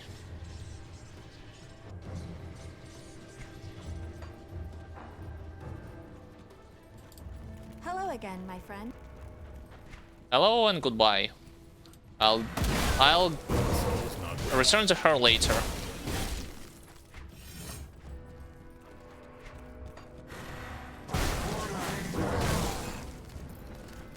But it's still a nice connection with all of the with NPC who was present from original campaign and in first and second DLC. I just wish she had like more stuff to do rather than standing around and give you the quests. You know what I mean?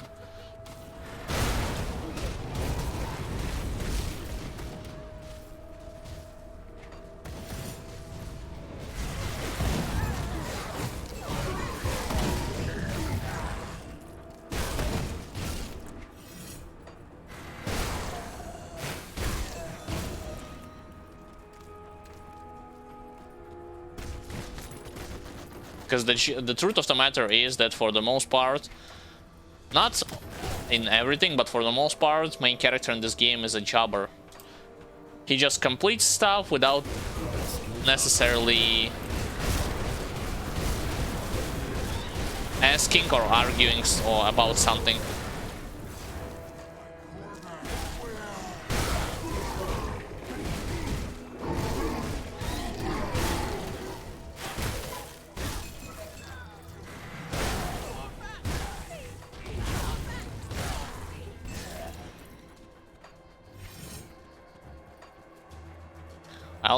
When I clear this area, I'll go all the way to the left to kill the messenger first.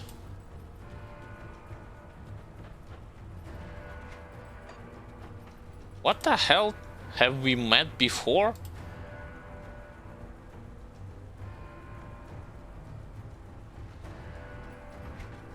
Oh, I guess they were not present in the Soros Bastion, they were just in different regions. For a second I was confused about this dialogue line. Like, I worked on you guys like for the major part of original campaign, and then you're at have we met before?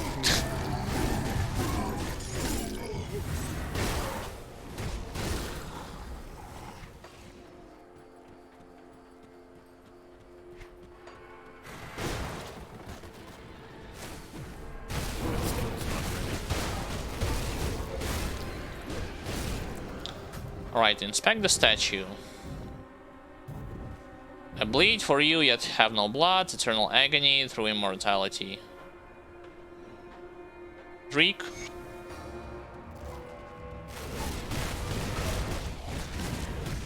The puzzle itself, well, they will change from time to time to a new ones, but do not expect something elaborate from them. After a while, after your several consecutive playthroughs, you will know the answers for sure. And even if you fail the puzzle, you have infinite amount of chances to guess the correct answer by trial and error.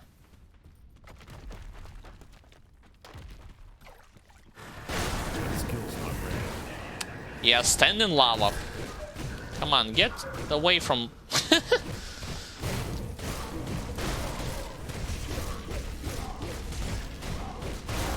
I probably should have used Mark of Torment a little bit afterwards. Like, when he's gonna do this, yeah, like... this fiery debuff. Where does he's aiming his meteors? Look at this! None of the meteors actually hit me. What? What's with the... That's strange. First it was Alexander Archmage during today's stream, now a bunch of enemies refusing to attack me, now those guys are shooting meteors left and right.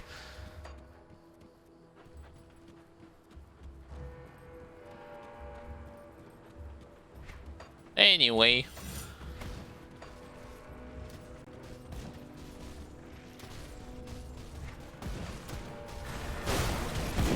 Let me pass, stupid griffin. Second statue. Well, first I wish to clear all of those groups of enemies from this place.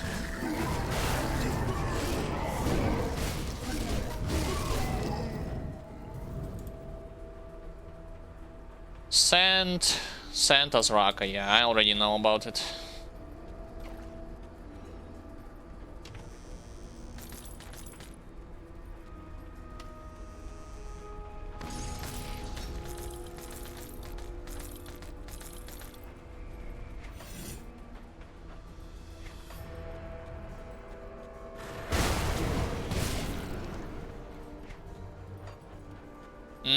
Let's go to the right first. I know that here there will be more cultists.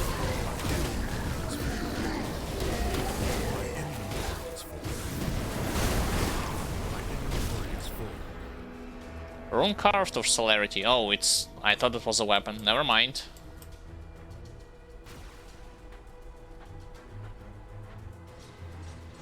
Getting close to the Tomb of Eldritch Sun, where I'll be facing Korvac, Father Kaiman, and a bunch of other enemies.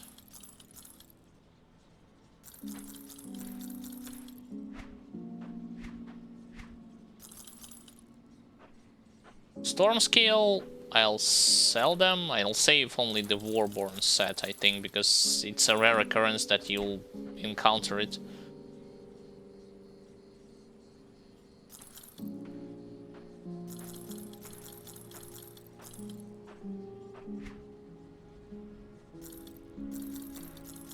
Still no weapon for Blade Arc. Strange. You know what? Probably it may be connected with the item that I have seen. Even though it said that it will be dropping from elite statues, I probably have not checked the exact location on the map of those elite statues. Because the chances are they might be in the Tomb of Morgonet, but not in the original in the campaign of Forgotten Gods campaign areas. Iron well spent. Got something you need stashed?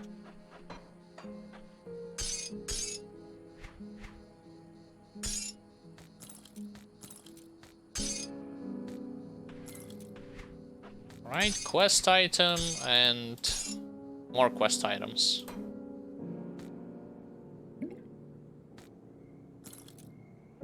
I got over 1000 healing potions. I don't need as many. I'll keep an eye on this.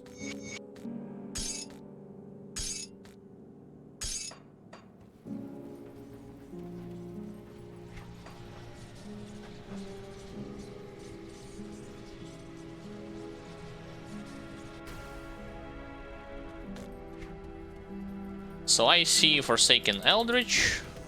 Hopefully it will be better than Ancient. Anything that pathetic Ancient totem.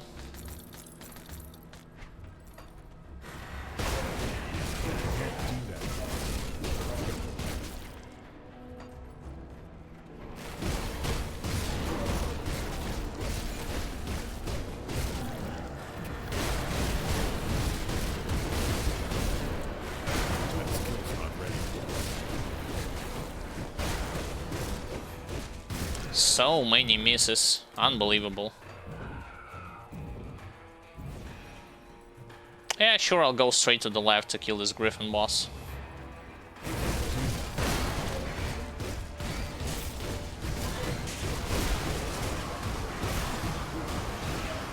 I think I'm standing straight in resistance reduction, yeah. From Wind Devil and from other sources.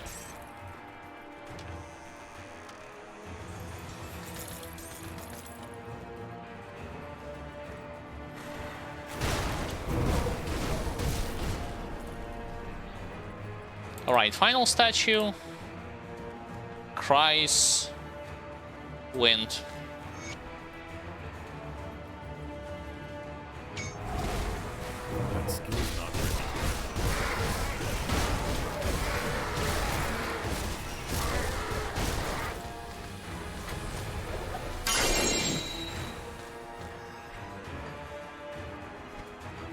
Now let's deal with Monster Totem.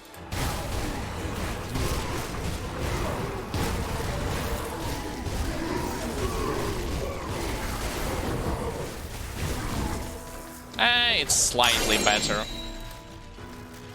Wow, I could have collected all the set, honestly, from the Iskandra pieces.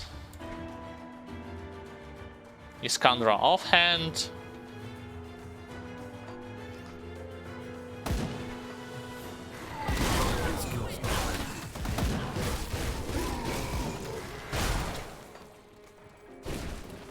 I'll visit this optional area as well. There will be like 3 giant statues to beat.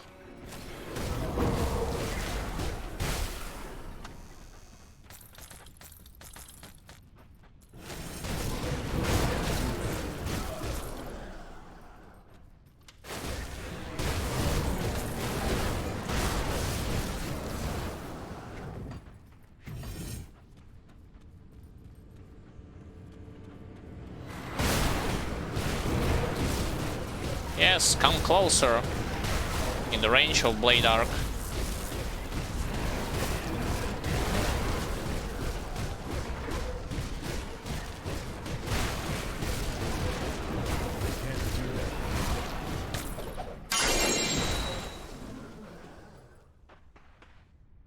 Legendary Amulet, Stone Guard Ward. Physical internal trauma, defensive ability, a ton of resistances, and damage retaliation. It gives damage absorption, 10% chance of activating. Its skill, second recharge. 350? Really? That little? I had the item. I know the items that have like 10,000 damage absorption. What's the point of giving you 350?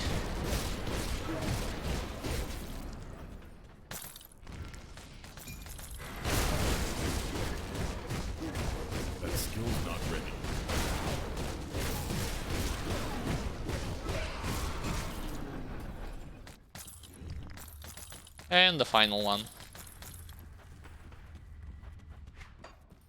The tomb is at peace. That's great. Moving on. I mean, you can technically argue that those items with 10,000 damage absorption have a longer-ish cooldown, but I can also add to the benefit of those items that they are protecting you from not a single damage element, but from multiple ones.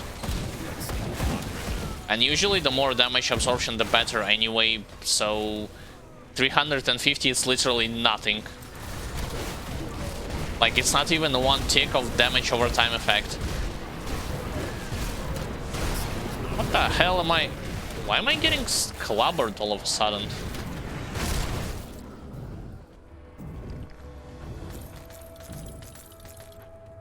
Strange. Probably because of those mages on the back line.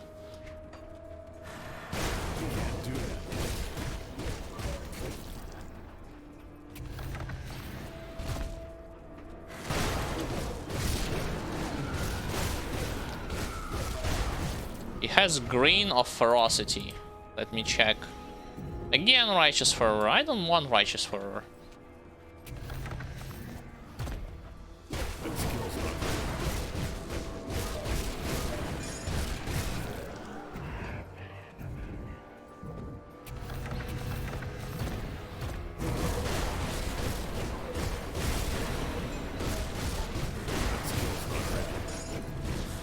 Alright, time to face Travis, and then the next statue immediately afterwards. Statue after statues. Ah, what are you arcing at? I need to move.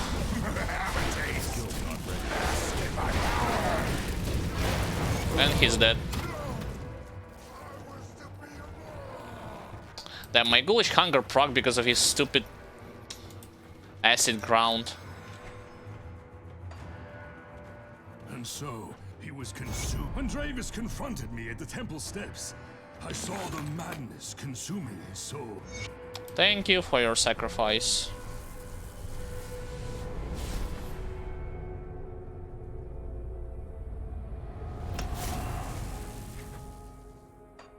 Extra skill point.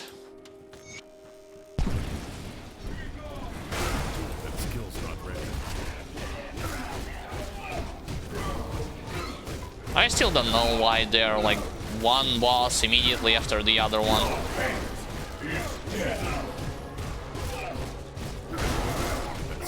He missed.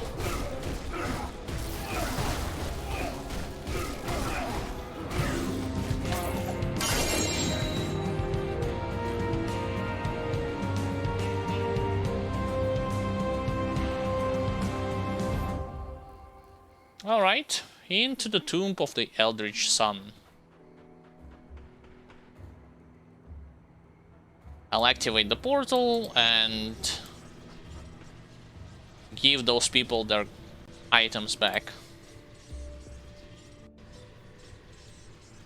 In terms of Dayla and... Hello again. the NPC in the Conclave of the Tree.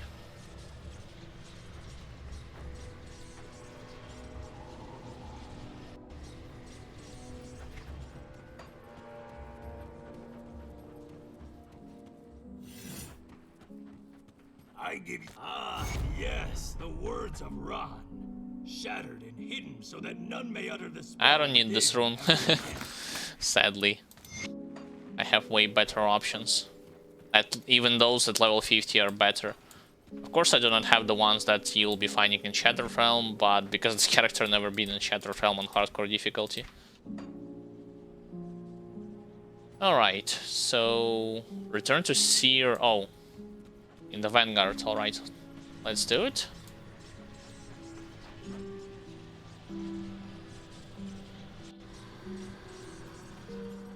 Come see what's left of my wares. That's not her. Welcome back.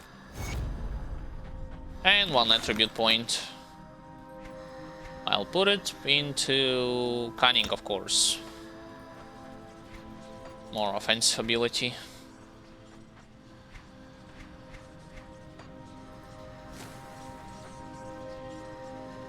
let's get back to the Conclave, sell all the stuff, and then I'm gonna wrap the stream. So for the next stream, all that is left will be the Tomb of the Eldritch Sun, Tomb of the Heretic, and probably, I'm not sure, but probably first 30 level of Shattered Realms to get additional skill points that I'm missing, as well as attribute points. I'll give you a good price on what I've got left.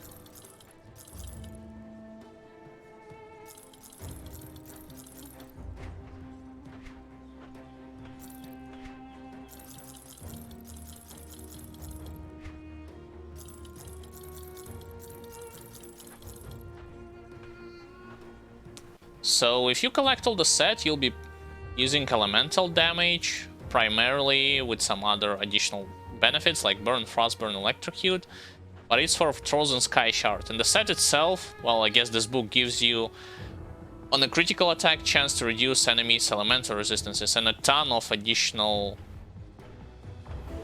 procs like elemental damage and other like Burn, Frostburn, Electrocute.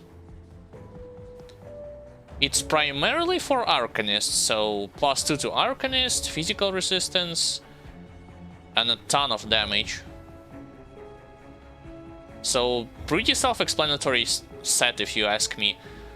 Like, in my opinion, if you want to play Arcanist, like with elemental damage, there are two options. You can either go with the Shaman as your support class, or I would have gone with the Inquisitor for more protection and racial damage bonuses, as well as exclusive actually, wait a second. If you'll have exclusive ability from Inquisitor, right? That means you'll not have exclusive ability from Arcanist, which can support your Frozen Sky Shard. So that's debatable.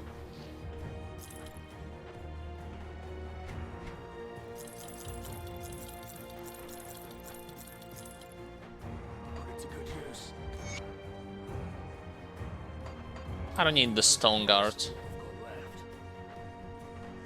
Where did I left it? There it is.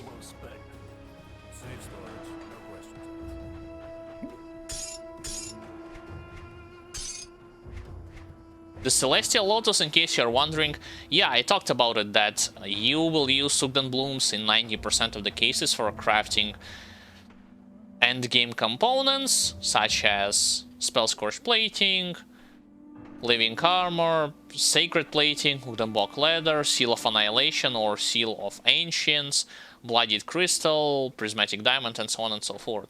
But what about Celestial Lotus, you might ask? Well, Celestial Lotus, like, let me go to the blacksmith so that I will show it to you straight up front. What brings you to my forge? Let's say you want to craft some kind of legendary. I mean, those do not require Celestial Lotuses, but some of them do. Typically, when it comes to legendaries, you will need at least from 2 up to like 4 or 5 Celestial Lotuses to craft one with a predetermined stats. Trying to find one, I cannot do it. Mythical Baronet Reforged, that's not it.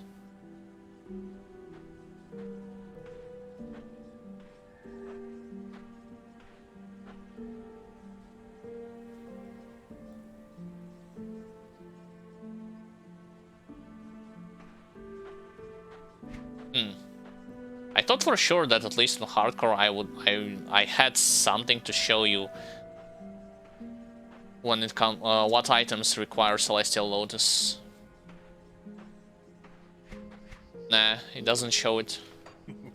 Don't get killed out there. I guess I had it also. I had almost all the blueprints on softcore, but not on hardcore.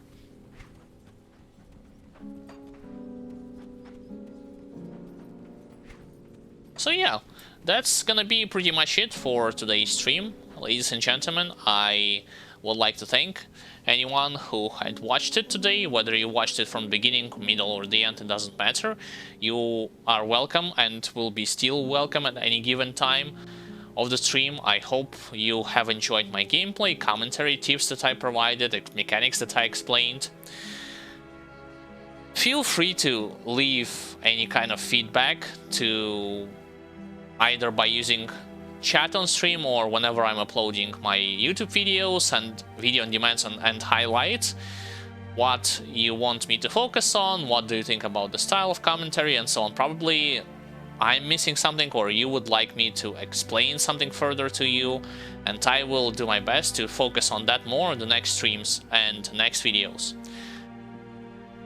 If you had missed, any part from this stream or from the previous streams and you want to rewatch them, like I've told you, there is a video on demand option for you present on this Twitch page channel, and there is a full playlist, both for highlights as well as unedited stream parts on my YouTube channel.